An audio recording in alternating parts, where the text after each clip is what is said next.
வணக்கம் வீர Uchiha podcast உறவுகளே. நான் உங்க உச்சிகா மாதிரா. இது உங்க வீர உச்சிகா பாட்காஸ்ட். ஸோ இந்த எபிசோட் டைட்டில் வந்து எல்லாரும் வழக்கமா இப்போ அடிச்சு துவைச்சதையே நீயும் வந்து துவைக்க போறியா அப்படின்ற மாதிரி எல்லாம் கேட்டிருக்கோம்.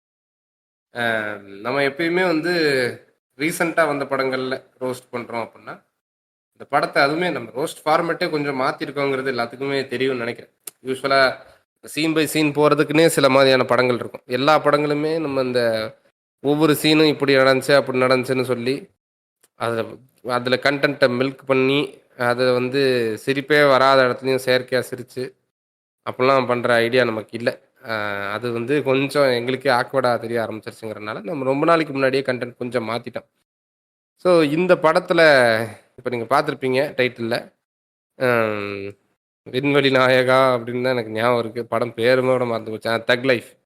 ஆமாம், தக் லைஃப் வந்து ஏன் இப்படி போச்சு, ஏன் வந்து இது என்ன மாதிரியான படம், என்னெல்லாம் ரொம்ப சொதப்பலாக இருந்துச்சு அப்படின்னு பேசினாலே அந்த படத்தோட லென்த்தை விட அதிகமாக பேசலாங்கிற அளவுக்கு இருக்குது விஷயம்.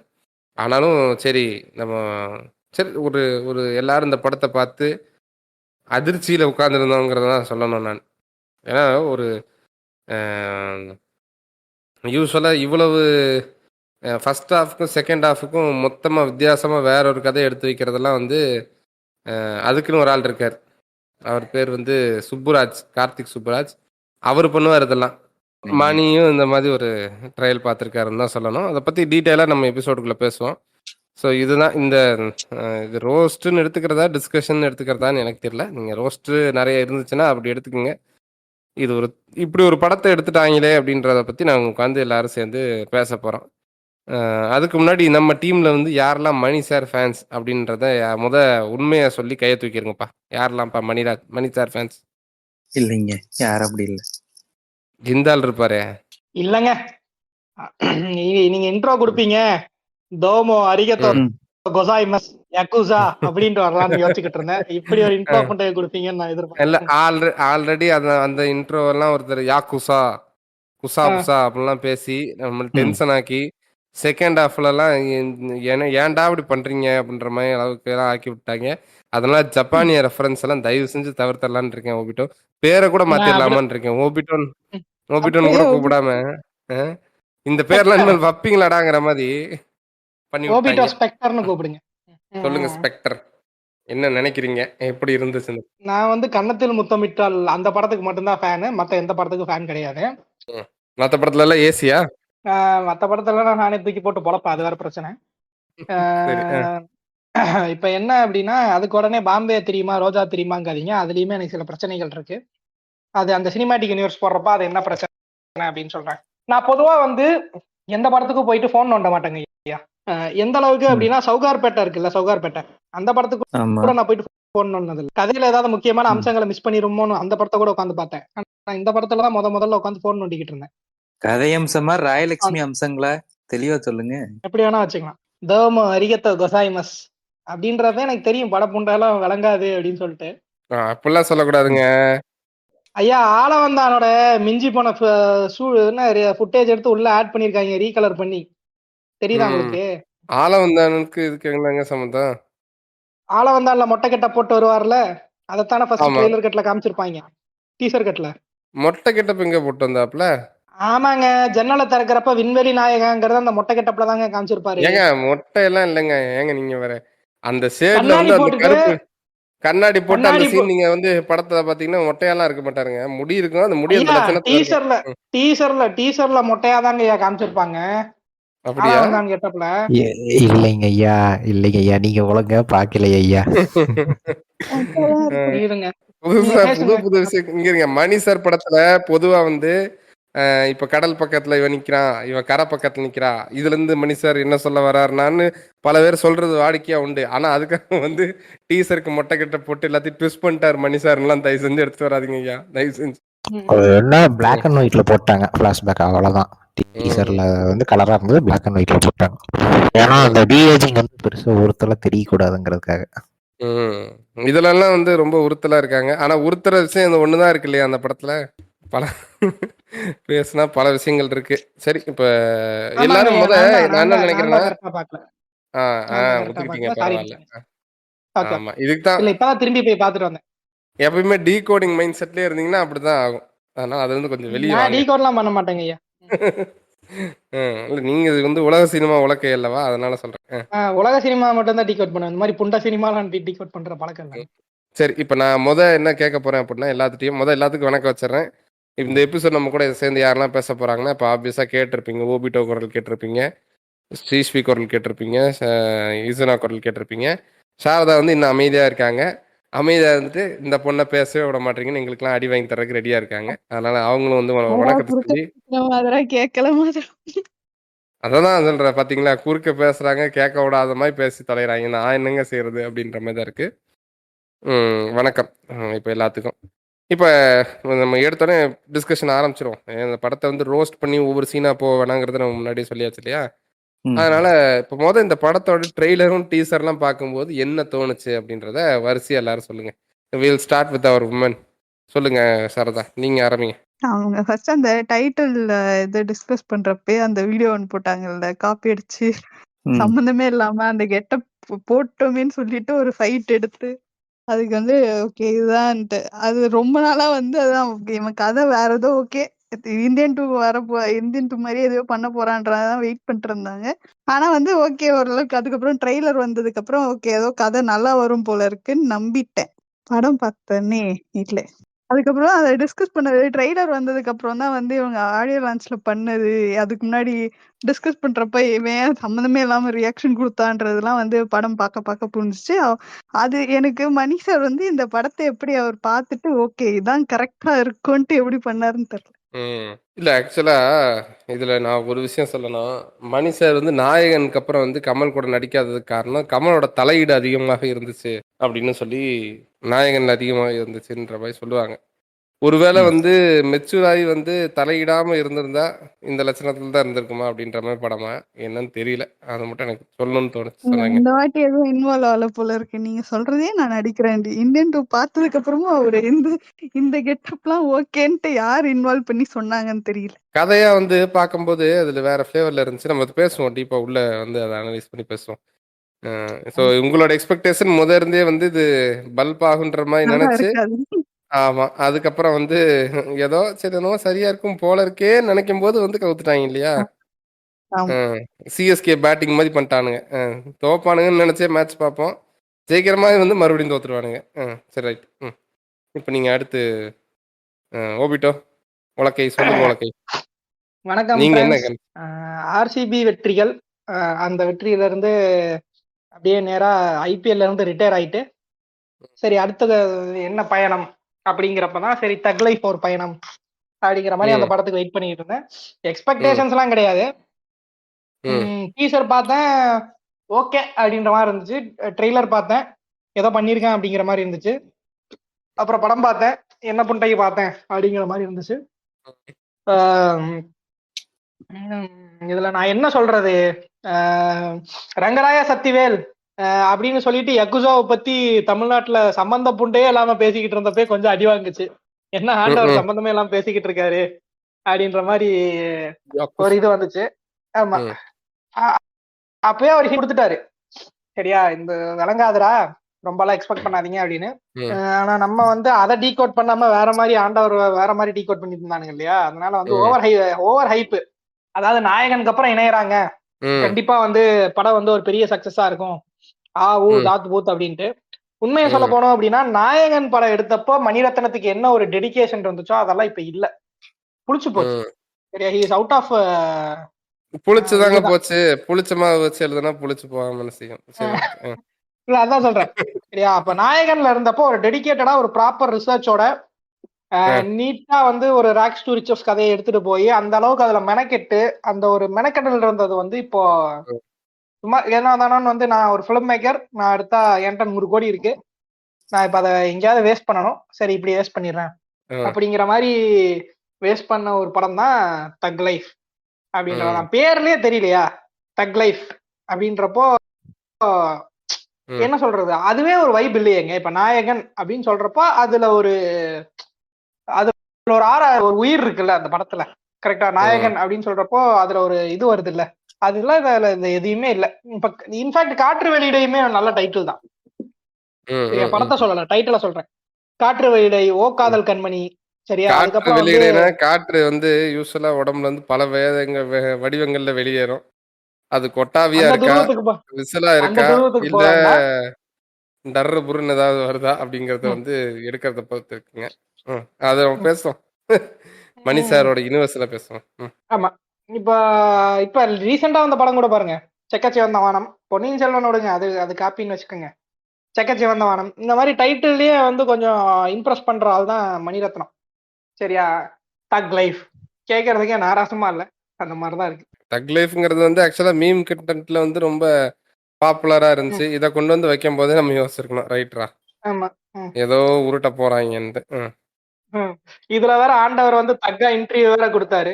இல்ல இது சம்மந்தமே இல்ல. சரி பேரை வச்சு தொலைச்சிட்டோம். அதனால வந்து துப்பாக்கு நான் வந்து கிரெடிட் குடுக்குறேன். அவருதான் ஃபர்ஸ்ட் இந்த டேர்ம காயின் பண்ணாருன்னு சம்மந்தமே இல்லாம பேசிட்டு இருந்தாரு. ஓ, இது வேறயா? அதாவது கர்நாடகா கவர்மெண்ட் மன்னிப்பு கேள்றா அப்படின்னதுக்கே சம்பந்தமே இல்லாம தான் உளறிக்கிட்டு இருந்தாரு அந்த ஆளு. சரியா, ஏங்க லிட்டரலி கமலஹாசன் அப்படித்தான். லிட்டரலி கமலஹாசன் சேவ்டியூடா கர்நாடகா பீப்புள். அதுதான் தேங்க்யூ. ஆனா நான் ஒண்ணு சொல்றேன் ஓபிட்டோ, நீங்க உண்மையாவே கமலஹாசனை திட்டலாம் கூடாது, நன்றி சொல்லணும். யூஸ்வலா அவர் படம் தான் ஓடாது. எப்பயுமே வந்து எவ்வளவுதான் சம்பாரிச்சாலும் மொத்தமா கொண்டு போய் கீழே கொட்டிக்கிட்டு இருப்பாரு. அந்த 18 வருஷமா ஒருத்தன் சேர்த்து வச்சிருந்த பீடைய மொத்தமா சேர்த்து வாங்கிட்டு போனாரு இவர். அதனாலதான் நீங்க ஜெயிச்சீங்க. அப்படி சொல்றீங்க. மறந்துடாதீங்க, நன்றி மறக்காதீர்கள், நான் உங்களை காப்பாற்ற இருக்கிறேன். எல்லாம் தான் ஜெயிச்சோம். அவ்வளவுதான். கடன் போயிடும். சரி, ஜோக்கா பாருங்க ஐயா. இது ஜோக்கு தாங்க ஐயா. சரி, ஆமா, இதுக்காக ஃபேக் ஐடியில எல்லாம் வந்து திட்டப்படாது சொல்லிட்டேன். ஆமா. சரி. ஐயா நீங்க சொல்லுங்க, ஓபிட்டோ ஐயா, சிசுவி ஐயா, நீங்க சொல்லுங்க, என்ன ஃபீல் பண்ணீங்க இந்த படத்தை பார்க்கும்போது?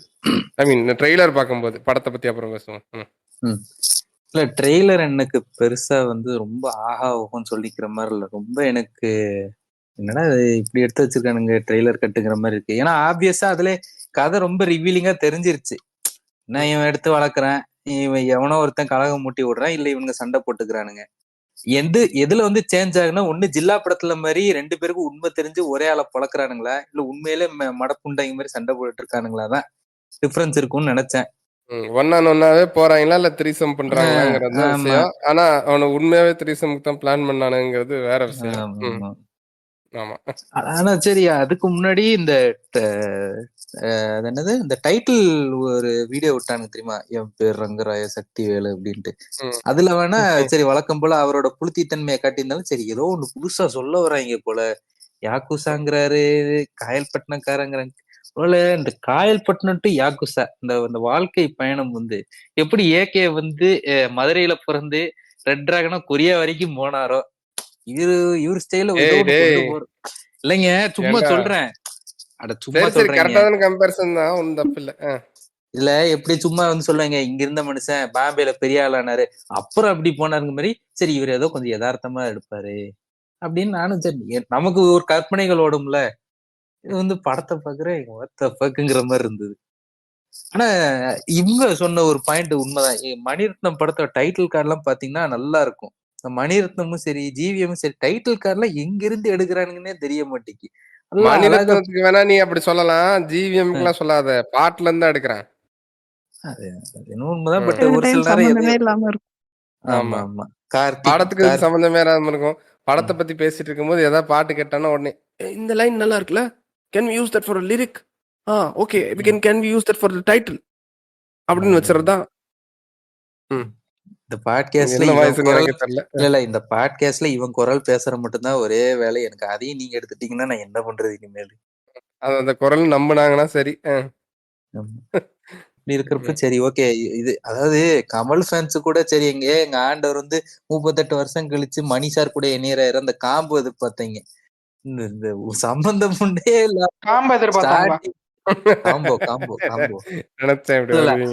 அது எதிர்பார்த்தது வந்து சிம்பு ஃபேன்ஸ். தப்பா கேட்டுருச்சு. இல்ல அது எதிர்பார்த்தது சிம்பு ஃபேன்ஸ். எங்க தலைவன் ஆண்டவர் கூட நடிக்கிறான்டா செக்கச்ச வந்த வானத்துக்கு அப்புறம் உமால மாசு. ஐயோ என் தலைவன் வந்து டிரான்ஸ்பர்மேஷன் பண்ணிட்டு வந்துட்டான், நீங்களாம் காலிடா அடுத்த உலக நாயங்க ஊங்குறானுங்க படம். இது அடுத்த உலக நாயகனா? ஏங்க அவனுங்க அப்படிதான் உரைச்சி மாதிரி இதெல்லாம் பாக்குறது இல்லையா? அவனுக்கு வேற வேலை இல்ல. அது நம்ம ஒராஜிமார் இப்ப எந்த பொத்துக்குள்ள இருக்கிறாருன்னு தெரியல. அந்த பாம்பை தேடிட்டு இருக்கிறேன், எந்த பொத்துக்குள்ள போய் ஒளிஞ்சிட்டு இருக்காருன்னு தெரியல. பாத்தீங்களா நருட்டோல இருக்கும் போதே இடையில தரைம வாழ்க்கை வாழ்ந்துகிட்டு இருக்கான். சரி. இப்ப எனக்கு அந்த டைட்டில் கார்டு இது மட்டும் தான் ஓரளவுக்கு இம்ப்ரெஸ் பண்ணிச்சே தவிர இந்த டீசர் ட்ரெய்லர்லாம் வந்து என்னை பெருசா ஒன்னும் சாட்டிஸ்ஃபை பண்ணல. சொல்லுங்க ஈசனா அவர்களே, நீங்க என்ன நினைச்சீங்க? எனக்கு வந்து ஃபர்ஸ்ட் அந்த டைட்டில் டீசர் வந்து பாக்குறப்போ நல்லா தான் இருந்துச்சு. ஆனா என்ன உறுத்தல இருந்துச்சுன்னா, நீங்க எல்லாம் சொன்னீங்க காயில் பண்ணக்காரன் இறங்குறாங்க இது யாக்கிசானி. எனக்கு உறுத்துறது சக்திவேல் நாயக்கன்னு ஃபர்ஸ்ட் சொன்னான்ல, எதுக்கு என்ன புண்டைக்கு அது இப்ப எங்க வந்துச்சு? அது உண்மையாலுமே எதுக்கு அதை வைக்கணும்? நாயகன் மாதிரி எடுக்கணும்னா சரி, நாயகனுக்கு இதுக்கு சம்மந்தமே இல்லை. அந்த பேரு அந்த டானு அது மட்டும்தான் எதுக்குங்கிற மாதிரி இருந்துச்சு. எக்ஸ்பெக்டேஷன் பார்த்தீங்கன்னா அந்த டைட்டில் டீசர் ஓரளவுக்கு நல்லா இருந்துச்சு. அப்புறம் அந்த இங்கிலீஷ் டைட்டில் வந்து எனக்கு இப்போ எல்லா டைரக்டர்ஸும் வந்து பார்த்தீங்கன்னா அது மூலியமா இன்ஃப்ளூயன்ஸ் ஆகுறவங்க நினைக்கிறேன். வாண்டடாவே வைக்கிற மாதிரி இருக்குது. அது ஒண்ணும் இல்ல, 2K கிட்ஸ உள்ள உறிஞ்சு இருக்கிறாங்களாம். இவ்வளவு நாளா பெர்மிஷன் கொடுக்காம இருந்தாங்க இங்கிலீஷ்ல பேர் வைக்க கூடாதுன்னு சொல்லிட்டு. சரி வைக்கலாம்னு சொன்ன உடனே சம்மந்தமே எல்லாம் வச்சுட்டு இருக்காங்க. புகழேந்தி ஐயா பார்த்து எதாவது செஞ்சாருன்னா நல்லா இருக்கும். இல்ல இவங்க பண்றதெல்லாம் பாக்குற, கமல்ஹாசன் பண்றதெல்லாம் பாக்குறதுக்கு நம்ம ஏரியால ஒரு தாத்தா இருப்பாரு. அவர் வந்து நம்மளோட ஜெல் ஆகிற நல்லா ஃப்ரெண்ட்லியா வந்து இந்த காலத்துக்கு ட்ரெண்டியா பேசுறேன்னு சொல்லிட்டு பூமரத்தனமா பேசுவார்ல, அந்த மாதிரி பேசிட்டு. ஆக்சுவலா இதெல்லாம் ஒர்க் அவுட் ஆகும்னு நினைச்சு இதெல்லாம் பண்ணியிருக்காரு. ஆனா எதுவுமே ஒர்க் அவுட் ஆகல. அதுக்கப்புறம் மொத்தம் 3 அனௌன்ஸ்மெண்ட் வந்துச்சு, சாரி 4. ஃபர்ஸ்ட் வந்து டைட்டில் டீசர், அதுக்கப்புறம் சிம்பு நியூ தக்கின் டவுன். பரவாயில்லையே நல்லா இருக்காப்புல, சரி ஆள் ஃபிட்டா வந்திருக்காப்புல. செக்கச்சவந்த வானத்திலேயே மணிரத்னம் வந்து சிம்பு வச்சு ஓரளவுக்கு டீசென்டான ஒர்க்கு அவுட்புட் வாங்கிட்டாப்புல. இதுல எக்ஸ்பெக்ட் பண்ணல ஒரு டீசென்டான அவுட்புட் அப்படின்னு நினைச்சேன். அதுக்கப்புறம் பாத்தீங்கன்னா அந்த தக் லைஃப் கிளிம்ஸ் ஆட் விட்டாங்க. அதுலதான் இந்த சிம்பு கன்னிகள் சுன்னிகள் எல்லாம் வந்து ஓவரா துள்ள ஆரம்பிச்சது. பாத்தியாடா நீங்க எல்லாம் அவ்வளவுதான்டா. அதுக்கப்புறம் தான் பாத்தீங்கன்னா உலக நாயன் சிம்பு, கமல்ஹாசன் வந்து ஸ்டூடெண்ட், அந்த மாதிரி அதை மீம் எல்லாம் போட்டிருந்தாங்க. எல்லாம் நேரங்கிற மாதிரி பார்த்துருந்தேன். அதுக்கப்புறம் ட்ரெய்லர் வந்துச்சு. ட்ரெய்லர் பார்த்தீங்கன்னா எக்ஸ்பெக்ட் பண்ண அளவுக்கு இல்லைதான். ஆனா நான் என்ன நினைச்சேன்னா, ஏஆர் ரஹ்மான் வந்து இது வரைக்கும் இப்போ விட்ட அனௌன்ஸ்மெண்ட்ல எல்லாத்துலயுமே பிஜிஎம் சூப்பரா இருந்தது. சரி நம்மளுக்கு ஒரு செக்கச்சவந்தமான அளவுக்கு இருந்தா போதும், பெருசாலாம் எக்ஸ்பெக்ட் பண்ணல, அந்த மாதிரி இருந்தா போதும்னு நினைச்சேன். ஆனா படம் பார்த்ததுக்கு அப்புறம் இதுதான் இவங்க 2 பேருக்கு கரியிலேயே ஒஸ்டான படம். இந்தியன் 2-ஓட ஒஸ்ட் இது. இல்ல அந்த அளவுக்கு சொல்லணுமான்னு எனக்கு தெரியல. சரி ஓகே, நம்ம அதை சப்ஜெக்டிவ் தானே உள்ள பேசுவோம். இப்ப எனக்கு வந்து நான் ஆக்சுவலா ஃபர்ஸ்ட் நீங்க எல்லாரும் சொன்ன மாதிரி அந்த ஃபர்ஸ்ட் அந்த டைட்டில் கார்டு டீசரா என்ன கருமங்க அது, பேரு ரங்கராய சக்திவேல் நாயக்கன், ஆமா அப்படின்னு சொல்லி ஆரம்பிச்சதை வந்து நான் கூட ஒரு டப்பிங்லாம் பண்ணி போட்டிருந்தேன். அது பார்க்காதவங்க தேடி பாருங்க, முடிஞ்சா இந்த டிஸ்கிரிப்ஷன்ல அந்த லிங்கை போட்டுடுவோம், பழைய மாதிரி ஃபேமஸ் ஆக்கி விடுவோம். இந்த பாடலை பாடியவர் உங்கள் விஜய்ங்கிற மாதிரி இந்த டைலாக்கை பேசியவர் உங்கள். ஆமா ஆமா. அப்ப வந்து அது வந்து ஆக்சுவலா அதுல இருக்க கருத்துக்கள்லாம் வந்து பழைய கருத்துக்கள்ங்கிறத மனசுல வச்சுக்கணும். ஏன்னா இன்னைக்கு வந்து மனம் திருந்தினேன் வருந்தினேன்னு பல விஷயங்கள்ல மாறிட்டாரு கமல்ஹாசன். அதனால அந்த விஷயத்துல மன்னிச்சு விட்டுறலாம். அன்னைக்கு நடுவால் நின்றுகிட்டு இருந்தாரு, இன்னைக்கு வந்து இடது கை பக்கமாக வந்து இருக்கிறார். வாழ்த்துக்கள் அப்படின்னு சொல்லிக்கலாம். ராஜேஷ் தம்பி தானே. ஆமா. அதான் நம்மால் சார் அப்படின்ற மாதிரி விட்டுறலாம். இப்போ அந்த டீசர் வந்து எனக்கு ஆக்சுவலா ஏன் அதுல டப் பண்ணணும்னு தோணுச்சுன்னா, அது அந்த அளவுக்கு ஒரு நல்ல ஒரு மெட்டீரியலா இருந்துச்சு. அது வந்து உண்மையாவே அதை பார்க்கும்போது ஓஹோ இது ஏதோ மார்ஷியல் ஆர்ட்ஸ் ரிலேட்டடான படம், பரவாயில்லையே இந்த மனுஷன் இந்த வயசுலயும் வந்து மார்ஷியல் ஆர்ட்ஸ் ரிலேட்டடா ஏதோ ஒரு படம் எடுக்க போறார் போல. நான்லாம் அதான் எதிர்பார்த்தேன். ஃபர்ஸ்ட் என்னோட எதிர்பார்ப்பு அதுதான். ஏதோ ஒரு என்ன சொல்றது, ஒரு 1800களில் 1700களில் நடந்த ஒரு சைனாக்கும் இந்தியாவுக்கும் நடுவில் இருக்கிற ஒரு இது மாதிரி ஏதோ ஒரு போதி தர்ம ரிலேட்டடான அந்த ஒரு ஒரு கனெக்ஷன்ற மாதிரி ஏதோ ஒன்று ஒரு என்ன சொல்றது ஒரு இதாக எடுக்க போறாங்க. லைக் அது பேர் என்ன சொல்லுவாங்க, ஃபேண்டசி மாதிரி ஒன்று எடுக்க போறாங்கன்ற மாதிரி எனக்கு தோணுச்சு. ஆனா இருந்தாலும் எனக்கு வந்து இது நடக்க வாய்ப்பு கம்மி தான். ஏன் தோணுச்சுன்னா மணிரத்னம் இருந்தான் அப்படிங்கிறதுனால. மணிரத்னம் வந்து ஃபேண்டசி எடுத்தா என்ன லட்சணத்துல இருக்குன்றது நம்ம 2 பாட்டு பார்த்துருக்கோம். எழுதி வச்ச ஃபேண்டசியே கேவலமாவே எடுத்து அதில் ஒன்று ஹிட் ஆயிடுச்சு, இன்னொன்று கேவலமாக ஊற்றி மூடப்பட்டது பொன்னியின் செல்வன். ரைட்டா? அதை நம்ம பார்த்துருக்கோம். ஃபேண்டசி என்ன லட்சண புண்டையில் எடுப்பார் சார்னு. அதனால அதில் பெருசாக இன்ட்ரெஸ்ட் இருந்தாலும் கமல் இருக்காரு, இதெல்லாம் பார்த்துக்குவாரு. ஸோ பேருக்கு மணிரத்னம் இருக்கும் அப்படிங்கிற மாதிரி தான் நான் ஃபீல் பண்ணியிருந்தேன். அதுக்கப்புறம் வந்து சிம்பு இன்ட்ரொடக்ஷன் பார்க்கும்போது அது உடஞ்சிருச்சு. சிம்பு வந்து நார்மலான ஒரு கிளாஸ் எல்லாம் போட்டு வரும்போது சரி இது சம்திங் ஏதோ இருக்கு பார்ப்போம் அப்படி எனக்கு லைட்டா அந்த நேரமே அப்படின்ட்டு ஒரு மியூசிக் வந்தது இல்ல, அது மாயான்னு வந்துச்சு. இல்ல இல்ல அதையே சரி ஓ மாறாவா சரி விடுங்க, அந்த லட்சணத்துலதான் இருக்கு. சரியா? ஆக்சுவலா அமரா தானே, ஏன் ஒமரான்னு பேசுறாங்க அவரை ஏன்னு கேட்கவே. சரி ஓகே. அதாவது நீங்க வந்து சிம்பு வந்த உடனே படம் ஒரு மாதிரி போகுது அப்படின்னு சொல்றீங்கல்ல, அங்கேயே புரிஞ்சு போச்சுடா ஊழல் பண்ண அப்படிங்கறது. அந்த மியூசிக்கும் செட் ஆகல அதுக்கு. அந்த அந்த என்ன தீம் நடந்துகிட்டு இருக்கு, என்ன கிரவுண்ட் மியூசிக் ஓடிக்கிட்டு இருக்குங்கிறதையும் தீமா தான் இருந்துச்சு எனக்கு. ஆமா, அது எனக்கு ஒரு மாதிரி சிம்பு வந்து ஒல்லியா பாக்கணும்னா, இப்ப சிம்பு ஒல்லியா பார்த்து நான் என்ன புடுங்க போறேன்? சிம்பு ஒல்லியானா ஒல்லியாயிட்டு போறான், நடிக்கிறத தானே பார்க்கணும். படம் என்ன லட்சணத்துல இருக்குன்னு தான் பார்க்கணும் போது எனக்கு கொஞ்சம் லெட் டவுன் ஆயிடுச்சு. நான் வேற மாதிரிலாம் எக்ஸ்பெக்ட் பண்ணேனடா. ஆண்டவர் நம்ம நருட்டோவெல்லாம் நம்ம பார்க்குறோம் இந்த ஜென்ரேஷன், அந்த ஜென்ரேஷனை டச் பண்றதுக்காக சைனீஸ் கலை ஜப்பான் கலைலாம் ஏதோ கொண்டு வர போறாரு அப்படிலாம் நினைச்சேன். என்னென்னவோ நினைச்சிட்டேங்கிற மாதிரி இருந்துச்சு. சரி அப்புறம் மனசை ஏற்றுக்கிட்ட ஓரளவுக்கு. அப்புறம் இந்த ட்ரெய்லர் பார்க்கும்போது செக்கச்சிவந்த வானம் பார்ட் 2 மாதிரி எடுத்து வச்சோடனே உனக்கு வேற வேலை புண்டல, ரைட் இதே தான் எடுத்து வைக்க போறான் போல அப்படின்றது எனக்கு அப்பயே உடஞ்சிருச்சு. இருந்தாலுமே வந்து ஒரு டீசெண்டான ஒரு சும்மா ஒரு உட்காந்து பார்த்தோம்னா கொஞ்சம் ஏதாவது எலிவேட்டட் மூமெண்ட்ஸ், கமல்ஹாசனோட ஆக்டிங்கு, சிம்பு இருக்காரு, த்ரிஷா இருக்காங்க,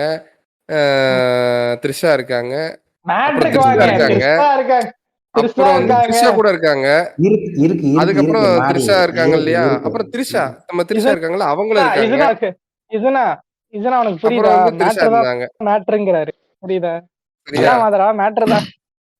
அப்புறம் நான் நினைக்கவே இல்ல ஸ்பெஷல் அப்பியரன்ஸ்ல த்ரிஷா கூட இருந்தாங்க.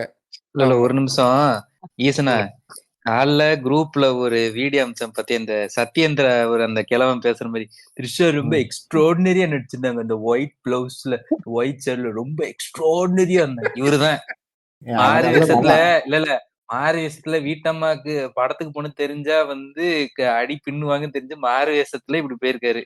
யாக்குசா கெட்டப்ல இருந்திருக்காரு. யாக்குசா கெட்டப் தான் பிடிக்கலையே அவங்களுக்கு. அதெல்லாம் அந்த எல்லாரும் மாதராவை பார்த்தோன்னே தீவிர கமல் கன்னியா இருப்பான் போலயே அப்படின்னு நினைச்சிருப்பாங்க. உள்ளுக்குள்ள பார்த்தாதான் தெரிஞ்சிருக்கு தீவிர த்ரிஷா கன்னியா இருந்திருக்காரு. தவறா சொல்றீங்க, வெறியன் என்று சொல்லுங்கள். சரி ஓகே, அடுத்து வருவோம். அப்படின்னு இந்தானே கமல் கை தூக்குற மாதிரி மாதவா தூக்குறாராம். ஆமாங்க, தப்பிச்சிருங்கன்னு நான் கத்திக்கிட்டு இருந்தேன் ஐயோ அப்படின்ட்டு. இப்ப இதெல்லாம் ஃபர்ஸ்ட் ஆக்சுவலா இப்ப நான் சொன்ன மாதிரி இந்த மாதிரி ஒரு பேசிக்கா படத்துல வந்து இப்ப வடிவுக்கரசி நடிச்சிருந்தாங்க, அதுக்கப்புறம் அபிராமி கேரக்டர், அப்புறம் நிறைய பேர் வந்திருந்தாங்க போது சரி எல்லா கேரக்டர்ஸ்க்கும் கொஞ்சம் கொஞ்சம் நல்ல ரோல் கொடுத்தாலே நல்லா பண்ணக்கூடிய ஆக்டர்ஸ் தானே. அப்போ வந்து ஒரு ஒரு என்ன சொல்றது, ஒரு நல்ல ஒரு மேபி ஒரு ஒரு நார்மலான ஒரு சட்டிலான கேங்ஸ்டர் மூவி ஒரு இது கிடைக்கும், ஃப்ளேவர் கிடைக்கும் அப்படின்ற மாதிரி நான் எக்ஸ்பெக்ட் பண்ணேன். அது வந்து ஃபர்ஸ்ட் ஹாஃப் வரைக்கும் எனக்கு ஓரளவுக்கு நம்பிக்கை இருந்துச்சு இந்த படத்துல. ஃபர்ஸ்ட் ஹாஃப் வரைக்கும் சரி இப்படி போகுது, செகண்ட் ஹாஃப்ல வேற மாதிரி இருக்கும் அப்படிங்கும்போது போற போக்கு பார்த்தா ஃபர்ஸ்ட் ஹாஃப்லேயே பாதிக்கு மேல வந்து என்ன நகர மாட்டேங்குது, இங்கேயே சுத்திக்கிட்டு இருக்கானே, வேற ஏதாவது பண்ணுங்களேன்டா, ஏதாவது செய்யுங்களேன்டாங்கிற மாதிரி ஆயிடுச்சு. அதை நம்ம பேசுவோம் பின்னாடி. எனக்கு இப்போ படத்தோட ட்ரெய்லர் பார்க்கும்போது ஃபர்ஸ்ட் ட்ரெய்லர் பார்க்கும்போது எனக்கு மைண்ட்ல இருந்தது இதுதாங்க. சரி ஓகே இது ஒரு டீசென்டான ஒரு என்டர்டெய்னரா இருக்கும், ஒரு மினிமம் கேரண்டி கண்டிப்பா இருக்கும் இந்த படத்துல.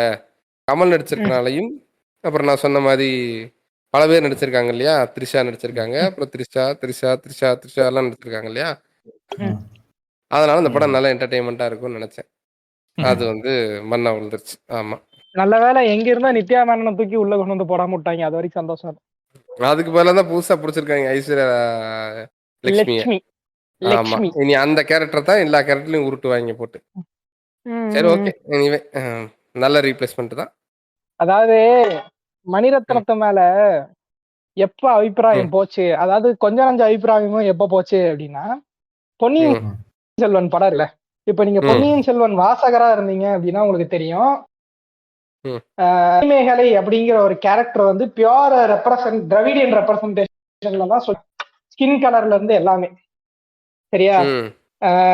ஆக்சுவலி திராவிடியன் ரெப்ரசன்டேஷன் இந்த இந்த லேண்டுக்கு இந்த என்ன சொல்றது, மண் சார்ந்த கலர் தான் அது. சரியா? அவங்க வந்து கருப்பா இருக்கிறது இதா இருக்க. நான் ரேஷியலா பேசல, நான் அங்க அந்த புக்ல இருக்க இதா பேசுறேன். சரியா? அப்படிதான் டிஸ்கிரைப் பண்ணிருப்பாங்க. ரொம்ப அழகான ஒரு பெண்ணா டிஸ்கிரைப் பண்ணிருப்பாங்க. ரொம்ப இம்பார்ட்டன்டான ஒரு கேரக்டரும் கூட. இன்ஃபேக்ட் அந்த கதையிலயுமே அந்த கேரக்டரை வச்சுதான் கதையும் முடிச்சிருப்பாங்க. வந்தியத்தேவன் கதையும் அப்படிதான் வச்சு முடிச்சிருப்பாங்க. ஆனா அப்படி ஒரு கேரக்டரே இந்த யூனிவர்ஸ்ல இல்ல ப்ரோ அப்படின்னு சொல்லிட்டு ஒரு படம் எடுத்தான் தெரியுமா, பி புண்டா மாதிரி. அப்பவே வந்து எனக்கு வந்து ஒப்பீனியன் போயிடுச்சு. ஏன் புண்டலடா, இவன் ஒன்னும் அவ்வளவு பெரிய ஆள் புண்டல இல்ல, நூல் டாமினேஷன் நான் தெரியுது அப்படின்றது. புரியுதா? இன்னொரு இடத்துல இந்த படத்துல நான் நோட் பண்ணேன், நான் அதை மட்டும் சொல்லிடுறேன். இன்னும் ஃபுல்லா டீகோட் பண்ணோம்னா இன்னும் பல விஷயங்கள் கிடைக்கும். அதெல்லாம் இன்னைக்கு பேச வேணாம். நம்ம மணிரத்னத்தை மொத்தமா டீகோட் பண்ணி ஒரு எபிசோட் போடுவோம் இல்லையா, அதுல பேசுவோம். இந்த படத்துல நூல் வாடை எங்க அடிச்சதுன்றதுல ஒரே ஒரு சின்ன உதாரணம் சொல்றேன். நம்ம ரொம்ப நாளா இப்ப வந்து இந்த கவர்மெண்ட் விட்னஸ் ப்ரோக்ராம் அப்படின்னு ஒண்ணு இருக்கும் இல்லையா, விட்னஸ் வந்து கொடுக்கறதுக்கு வந்து கவர்மெண்ட் வந்து இது பண்ணும், ப்ரொடெக்ஷன் கொடுப்பாங்க. ஆமா, நம்ம ஊர்ல அந்த மாதிரி ப்ரோக்ராம் கிடையாது. பட் இருந்தாலும் கவர்மெண்ட் வந்து நீங்க அப்ரூவர் ஆனீங்கன்னா இதா இருக்கும். அதுக்கு அதுக்கு வந்து கவர்மெண்ட் விட்னஸ் தான் பொதுவா நம்ம எல்லா இடத்துலயும் சொல்லுவோம். சரியா? இந்த படத்துல என்ன சொல்லிருப்பாங்கன்னு தெரியுமா? Central government witness programme. Central கவர்மெண்ட்னு சொல்லியிருந்தாதான் பரவாயில்லையே, சர்க்காரிய விட்னஸ். இந்த சர்க்காரியங்கிற வார்த்தை வந்து 1970களுக்கு முன்னாடி வாழ்ந்த விசு போன்ற ஜந்துக்கள் வந்து அன்னைக்கு பரப்பி விட்டுருந்த விச ஜந்துக்கள் பேசிக்கிட்டு இருந்த வார்த்தை. அதுக்கு முன்னாடி இந்த பூமர்கள் பேசுவாங்க. அதுக்கு முன்னாடி இந்த வயசானவங்க பேசுவாங்க. அந்த அன்னைக்கு வந்து தமிழ் வார்த்தையில வந்து நிறைய, இப்ப நான் ஃபார் எக்ஸாம்பிள் வந்து நீங்க வந்து வணக்கம் அப்படிங்கறதே வந்து திராவிட அரசு வந்து திமுக வந்ததுக்கு அப்புறம் திமுக வந்து வணக்கம் சொல்லி பழக்கிதான் இன்னைக்கு வணக்கங்கிறது வந்திருக்கு. அதுக்கு முன்னாடி வரைக்கும் மலையாளிஸ் போய் நம்மளும் நமஸ்காரம் தான் சொல்லுவோம். பல சமஸ்கிருத வார்த்தைகளை வந்து பேசுவோம். அதுல ஒண்ணுதான் இந்த சர்க்கார் அப்படின்றது.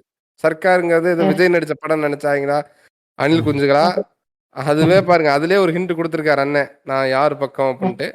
அதை இன்னொரு நாள் ஆமா ஒரு நூல் புரட்சி தான் போயிட்டு இருக்குது, விடுங்க. அதான் இப்போ இந்த சர்க்காரியருக்கு அப்படின்ற வார்த்தையை வந்து அந்த இடத்துல அழுத்தமா 2-3 இடத்துல வந்து திரிஷா சொல்றாங்க, சர்க்காரிய விட்னஸா, சர்க்காரிய விட்னஸ் ஆக சொல்லியிருக்காங்கன்னு திருப்பி பேசுறானுங்க. இது ரொம்ப சின்னதா தெரியல அவங்களுக்கு. பட் இந்த வார்த்தை பழக்கத்தை வந்து திருப்பி கொண்டு வரக்கு ஒரு ஐடியா போடுறாங்களோங்கிற மாதிரி எனக்கு தெரியுது. நிறைய பேர் சொல்லுவாங்க, அதெல்லாம் யாருமே கண்டுக்கலங்க. நான் நோட் பண்ணுவேங்க. ஏன்னா அந்த சீன் வரப்பெல்லாம் வந்து எல்லாம் தூங்கி இருப்பானுங்க, டயர்டா இருக்கு. இல்ல, நான் அரை தூக்கத்துல அது அந்த சொல்றது இந்த அசோக் செல்வன் தானே, உனக்கு நான் இந்த ஆஃபர் தரேன்ட்டு. அரை தூக்கத்துல எனக்கு ரெட்ரோ சூர்யாவா அசோக் செல்வனா நான் அப்பப்போ குழப்பம். மீசம் 2 பேருக்கு ஒரே மாதிரி இருக்கா, ஐயோ நம்ம தான் டே ட்ரீமிங் பண்றோமா, யாரா நீங்கிற மாதிரி இருந்தது. விட்டுருங்கடா, ஐயோ ப்ளீஸ். ஓலோடலாம் அதுக்குன்னு ஒரேடியா ஓலோடக்கூடாது, மீசெல்லாம் ஒரே மாதிரி. சும்மா இருங்க, மீச எண்ட்ல கொஞ்சம் எக்ஸ்டெண்டடா தான் இருந்தது. இல்ல, அசோக் செல்வன் ஒரு சீன்ல எனக்கு சிரிப்பட முடியல. கமலை வந்து அந்த பில்டிங் அடிச்சு படுத்து கிடப்பா, அப்படி பாத்துட்டு இருப்பானா, அப்படி லைட்டா ஸ்மைல் பண்ணி கீழே வரும். எனக்கு சிரிப்பு வந்துருச்சு. அவங்க சாவ கிடக்குறாங்க, நீ என்ன சிரிச்சுட்டு கீழே வர? ஆமாங்க, சாகர நேரத்துல கூட உனக்கு சைட் அடிக்கிறதுக்கு கேக்குதாடாங்கிற மாதிரி சிரிச்சிருப்பாரு அசோக் செல்வன். ஏங்க இருங்க, நீங்க எல்லாம் இதுக்கு சொல்லிக்கிட்டு இருக்கீங்க. கிளைமேக்ஸ்ல இம்பார்ட்டன்டா சிம்பு வந்து ஏதோ ரொம்ப நாளா ஆகி வராம திடீர்னு முக்கிய ஆகி போற மாதிரி நடிச்சுக்கிட்டு இருப்பாரு. சரியா? ஐஸ்வர்யா லட்சுமி பக்கத்துல உட்காந்து அழுதுகிட்டு இருக்கும். நானும் சின்னியாவும் இல்ல, ஒரே சிரிப்பு அடக்க முடியல என்னாலலாம். கெக்க சிரிச்சுக்கிட்டு இருக்கேன் நானு தியேட்டர்ல. இப்போ நீங்க ஒரு விஷயம் சொன்னீங்க, படம் வந்து எங்கேயுமே நகரல அப்படின்றீங்க, சரியா? அது ஒரு வகையில அது உண்மைதான். ஆனா இந்த படத்துல எனக்கு ரொம்ப பெரிய அதாவது 10 minutes into the film you can know whether the film is going to work out for you or not. அதுதான் உண்மை, சரியா? இப்ப நான் ரீசெண்டா வந்து பூதக்கலம்னு ஒரு படம் பார்த்தேன். அந்த படம் நீங்க கடைசி வரைக்கும் அந்த ட்விஸ்ட பார்த்தாதான் வாவ் அப்படின்ற மாதிரி இருக்கும். ஆனா அத உட்கார்ந்து தனியா பாத்துறாதீங்க அப்படின்னு சொல்லிருக்காங்க. நான் அது நானும் பார்க்கல, அதனாலே தனியா இன்னும் பார்க்காம இல்ல நான் மிரண்டேங்க உண்மையாமே. டேய் சிம்பிளா எழுதிருக்கேன், நல்லா எழுதிருக்கேன், கிளைமேக்ஸ் வரைக்கும் மிரண்டேன் நான். அந்த டெக்னிக்கல் ஒர்க் எல்லாம் பார்த்துட்டு என்னடா இப்படியுமா சொல்ல முடியும் ஒரு படத்தை அப்படின்ற மாதிரிலாம் ஆயிடுச்சு. ஆனா ஸ்டார்டிங்ல இருந்து ஸ்லோவா போனாலும் அந்த படம் வந்து ஏதோ ஒன்று சொல்ல வருது, நம்ம அதை உட்காந்து போக்கஸா பார்க்கணும் அப்படின்ற அந்த ஒரு இன்டென்ஷனோட வந்து நம்மள உட்கார வச்சாங்க அந்த படத்துல, சரியா? அதுக்கு உங்களுக்கு எடிட்டிங் முத கொண்டு எல்லாமே வந்து புஷ் பண்ணணும், மியூசிக்ல இருந்து எல்லாமே புஷ் பண்ணணும். இந்த படத்துல ஒரு சீன்ல இருந்து இன்னும் ஒரு நிமிஷங்க ஐயா, எனக்கு ஒண்ணு மட்டும் சொல்லுங்க. இந்த படத்தை தனியா உட்காந்து பார்த்துட்டு அப்புறம் நைட்டு தனியா தூங்கும் போது பயமா இருக்குமா? ஆமா அது உண்மைதான். பட் கழுத வயசு ஆகுது இல்ல, பாத்துட்டு பாருங்க. பயமா இருக்கு. நான் தனியா பாத்துட்டு தாங்க படுத்து தூங்கினேன். அதெல்லாம் ஒன்னும் பிரச்சனை இல்ல, பாருங்க. அத பத்தி யோசிக்காதீங்க. யோசிச்சீங்க அப்படின்னா முடிஞ்சிருவீங்க நைட்டு. நானும் அதனால என்ன பண்ணிட்டேன் அப்படின்னா, அந்த தாட் வந்தாலே ஏதோ ஒரு பாட்டை போட்டுட்டு அப்படியே படுத்துறது. ஓகே அப்படின்ட்டு, சரியா? இப்ப என்ன அப்படின்னா, இல்ல நல்லாதான் இருந்துச்சு, பாருங்க, பாக்கலாம். நல்லா நைஸ் அட்டெம்ப்ட், அது சூப்பரான ஒரு அட்டெம்ப்ட். இப்ப என்ன மேட்ரு அப்படின்னா, இப்போ ஒரு சீன்ல இருந்து ஒரு சீனுக்கு எஸ்டாப்ளிஷ் பண்ற விதமா இருக்கட்டும், இல்ல வந்து கட்ஸ்ல ஜம்ப் பண்ற விதமா இருக்கட்டும், எதுவுமே உட்காரலங்க ஒரு படத்துல. மியூசிக் உட்காரல, சரியா? என்ன போகுது, இப்போ டெல்லியை காட்டுறானுங்க, சரியா? இவங்க எல்லாம் இந்த மாதிரியான ஒரு, இப்போ நாயகன்ல இருந்தா அதே தான் காட்டியிருப்பாங்க, கரெக்டா? நான் ஒரு சின்ன கம்பாரிசன் சொல்றேன். நாயகன்ல அதே மாதிரி காட்டியிருப்பாங்க. நம்மளால வந்து நாயகன் வந்து புரிஞ்சுக்க முடியும். ஏன்னா அந்த வாப்பாக்கு வந்து அவரு சம்பாதிக்கிறதுக்கு மேல வந்து ஒரு பொட்டன்ஷியல் இருக்கும், இவனுங்க ஏமாத்தி தான் காசு கொடுக்குறானுங்க, ஓவர் ஒர்க் வாங்குறானுங்க அப்படின்னு சொல்லிட்டு தான் இவர் கடலுக்குள்ள போவார். இவர் கடலுக்குள்ள போய் அவருக்கு நியாயத்தை வாங்கி தரப்போ அந்த கேரக்டர் பில்ட் ஆகும். ஓகே,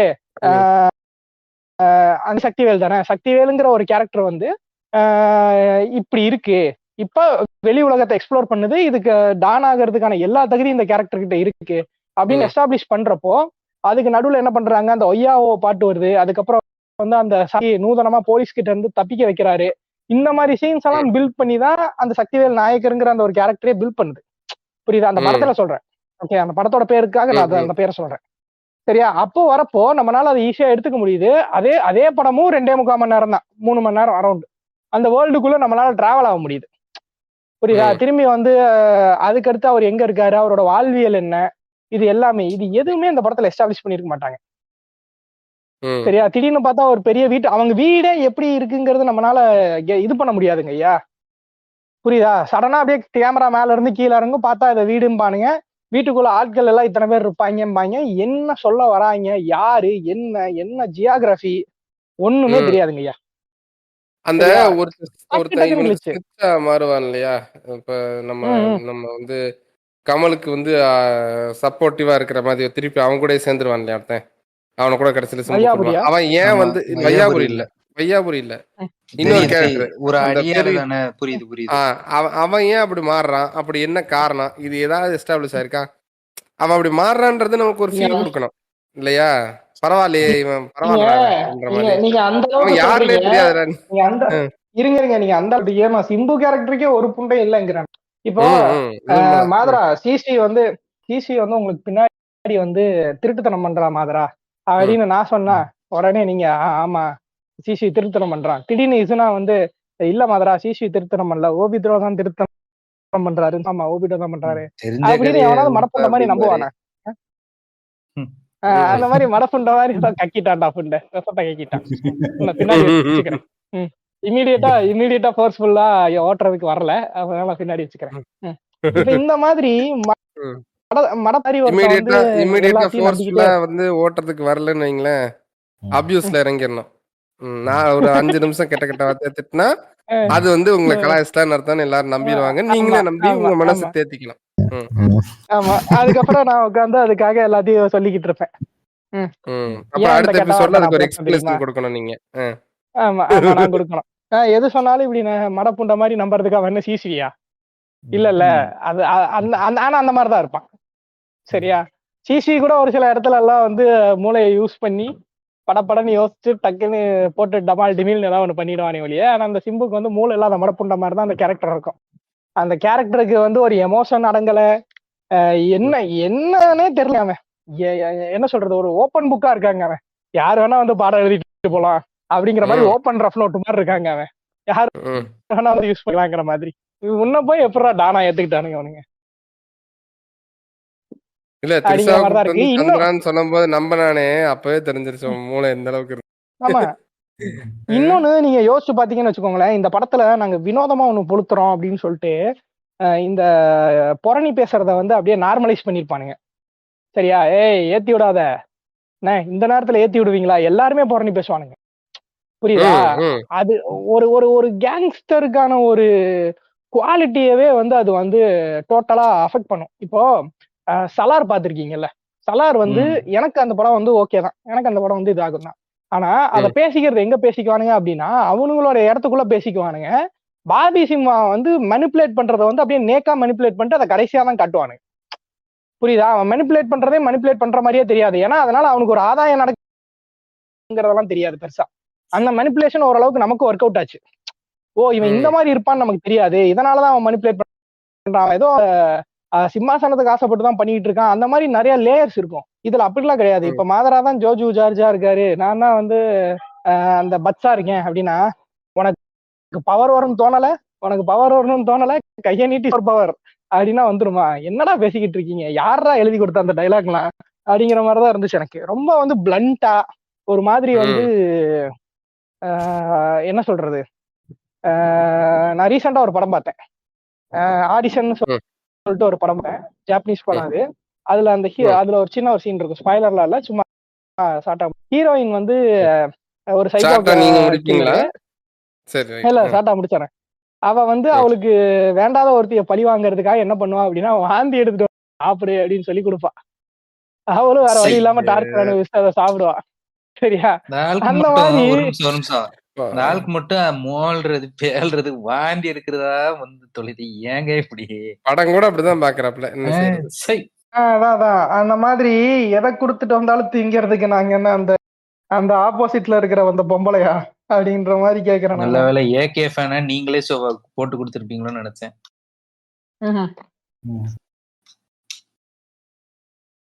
அது அவர் டைலாக் பா, எதையும் திங்கிப்பான் ஏகே ஃபேனுங்கிறது அவர் சொல்றது. புரியுதா? சரிங்க. இப்ப எந்தெந்த இந்த படத்துல வந்து நமக்கு வேற எதுவும் கதைன்னு ஒண்ணு எடுத்து நம்ம பேசுறத விட ஒவ்வொரு கேரக்டரும் நம்ம பேசிடலாம்னு நினைக்கிறேன். சரியா? இப்ப எல்லாரும் வந்து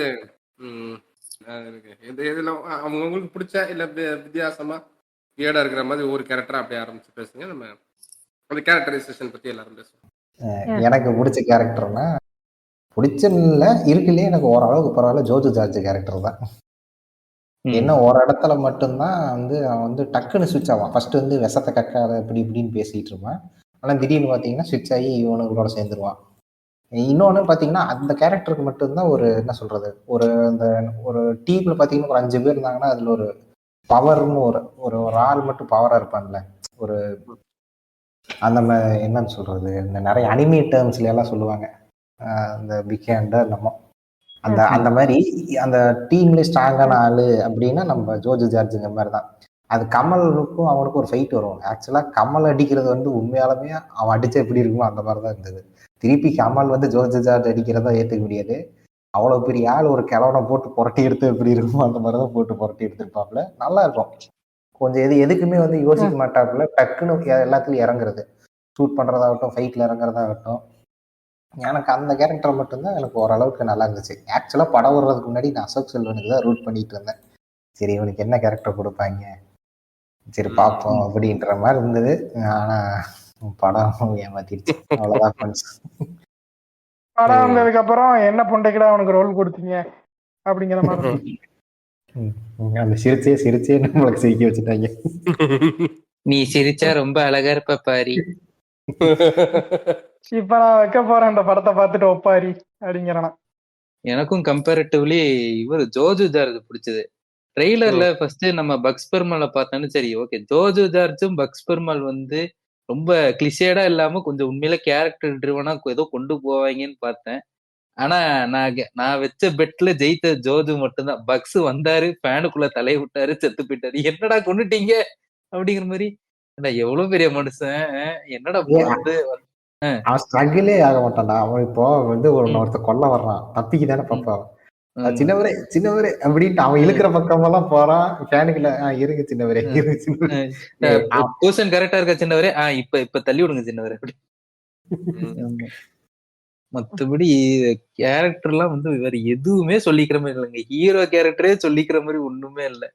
ஆனா எனக்கு வர வர ஒண்ணுங்க, ஒரு காலத்துல வந்து சம்பந்தப்பட்டு இல்லாம மூக்கா அழுதுட்டு இருந்தா, ஐயோ எங்க ஊரை வந்து எவனுமே ரெக்கக்னைஸ் பண்ண மாட்டேங்கிறானுங்களே அப்படின்ட்டு. ஆனா இப்ப வர வர கோயம்புத்தூரை விட்டுட்டானுங்க, தூத்துக்குடியில கையில எடுத்துட்டானுங்க. ரெட்ரோல கட் அண்ட் ரைட்டா சொல்லிக்கிட்டுதாங்கிறான். இவன் காயல்பட்டினத்துக்காரங்கிறான். ஐயோ விட்டுருங்கடா, தெரியாம இந்த ஊருக்கு ரெக்கக்னிஷன் கேட்டேன், நீ மன்னிச்சிருங்கடாங்கிற மாதிரி இருக்கு எனக்குலாம். நீதான கேட்ட அதுக்கு நல்லா இருக்காரு representation. எனக்கு இந்த படத்துல வந்து எந்த கேரக்டர், எல்லா கேரக்டரும் எனக்கு ஒரே மாதிரி பேசிட்டு இருந்த மாதிரியே இருந்துச்சு. நிறைய செல்வராகவன் மூவி எல்லாம் வந்து செல்வராகவன் பேசுற மாதிரியே இருக்கும் எல்லா கேரக்டரும். அதே மாதிரி பண்ணிட்டு இருந்தாங்க இதுல. வெறும் எனக்கு ஜோஜிஜா கேரக்டரும் பக்ஸ் கேரக்டரும் மட்டும்தான் ஒரே மாதிரி பேசாம இருந்த மாதிரி இருந்தது. எல்லாருமே டெம்ப்ளேட், ஓகே உங்களுக்கு இந்த கேரக்டர் நீங்க பேச்சு பண்ணிருப்பீங்க, சோ அதே மாதிரி கேரக்டர்லயே இருங்கன்ற மாதிரியே இருந்தது. எதுவுமே அவ்வளவா கனெக்ட் ஆகல. ஆனா ஒரு சீன்ல நம்ம பாட்காஸ்ட் ரெக்கார்டிங்கே டஃப் குடுக்கற மாதிரி சிம்புவும் திரிசாவும் பயங்கர ஓவர்லாப்பிங்ல எல்லாம் பேசிக்கிட்டே இருப்பாங்க. அது வந்து மணிகர் வந்து ஒரு ஐகானிக் சீனா நினைச்சு எடுத்தாரு. அதாவது சிம்பு பாத்தீங்கன்னா கடல், திரிசா பாத்தீங்கன்னா மணல். கடலும் மணல். இப்ப ஒண்ணு இல்ல, இப்ப சாரதா நீங்க ஏதோ ரொம்ப சோகமா பேசிட்டு இருங்களேன், சும்மா ரேண்டமா ஒரு இன்னைக்கு நடந்ததை பத்தி ரொம்ப சோகமா சொல்லுங்களேன். கிளாஸ்ல உட்காந்து சாவடிச்சாங்க, கேள்வி நீ வேணும், நீ ஏன் புரிஞ்சுக்க மாட்டீங்க? நீங்க கண்டினியூ பண்ணுங்க, இவனுக்கு இப்படிதான் பேசிக்கிறானுங்க. நீங்க பேசுங்களேன், நீங்க பேசுங்களேன். அதுதான் இங்க இருந்து கிளம்பி வந்துட்டு இருந்தேன், பஸ் வந்து நின்றுச்சு. உனக்கு ஏன் புரிய மாட்டேங்கி? உள்ள இருந்து கிளம்பி வேற கத்திக்கிட்டே தெரியுமா? கிளம்பு கிளம்புன்னு சொல்லி டயத்துக்கு சோத்து சரக்கையும் வச்சு குடுக்குறேன்ல, ஏன் புரிஞ்சுக்க மாட்டேங்கிற? இப்படிதாங்க பேசிட்டு இருக்கானுங்க. நான் சிங்க்லயே போறானுங்க. அது ஆக்சுவலா வந்து ஒரு ஆர்ட்பா. என்னப்பா நீ ரெண்டு பேரும் வேறு துருவங்கத்தில் இருக்கிறார்கள், ஆனாலும் இருவரும் ஒரே துருவத்தில் சந்தித்துக் கொள்கிறார்கள். அது என்னமோ அந்த அக்கா நம் அக்கான்னு சொல்லிட்டேனே, ஐயோ அந்த கேரக்டர் சொன்னேன், திரிஷாவை சொல்லல. ஆன்ட்டின்னு சொல்லி இருக்கணும், தெரியாம அக்கான்னு சொல்லிட்டீங்க. இப்ப திரிஷா வந்து அதுல ஒரு டைலாக் சொல்றாங்க இல்லையா, சரி போடி அப்படின்னோடனே வந்து அதெல்லாம் வந்து எந்த மாதிரியான போடி நம்ம பார்த்துருக்கோம் அது வரைக்கும் இதுல மணிரத்னம் படத்துல. அப்ப போடி போ இதான் வந்து பண்ண. அப்ப அந்த லெவல்ல இருந்தத என்னடா ஆக்கி வச்சிருக்கீங்கிற மாதிரி இருந்துச்சு. இப்ப கமல்கிட்ட பேசும்போது உங்ககிட்ட வரேன், உங்களை விட்டு பிரிய முடியலன்னு சொல்றா. இங்கிட்டு இவன்கிட்ட பேசும்போது அந்த முருகன் கடிச்சிருச்சு முழுங்கிருச்சு, எப்படி நான் போவேன் அப்படின்றா. என்னமா சொல்ல வர என்ன? உண்மையா ஒரு டெம்ப்ளேட் போட்டிருந்தாங்க, அச்சசலா அந்த டெம்ப்ளேட் இந்த படத்துக்கு மேட்ச் ஆகுதுன்னா அதுதான். என்னடி சொல்ற, நீ என்ன சொல்ற, என்னடி சொல்ற அப்படின்ற மாதிரிதான் இருந்துச்சு. என்னதான்டா சொல்ல வர்றீங்க? ஒரு சீன்ல வடிவுக்கரசி வந்து ரொம்ப ஃபீல் பண்ணி சர்ச்சில் இருப்பாங்க. அந்த டயத்துல கமலுக்கும் வடிவுக்கரசிக்குமே வந்து ஃபைண்ட் தி டிஃபரன்ஸ்ங்கிற மாதிரி ரெண்டு பேரும் ஒரே காஸ்டியூம் ஒரே முடியோட இருப்பானுங்க.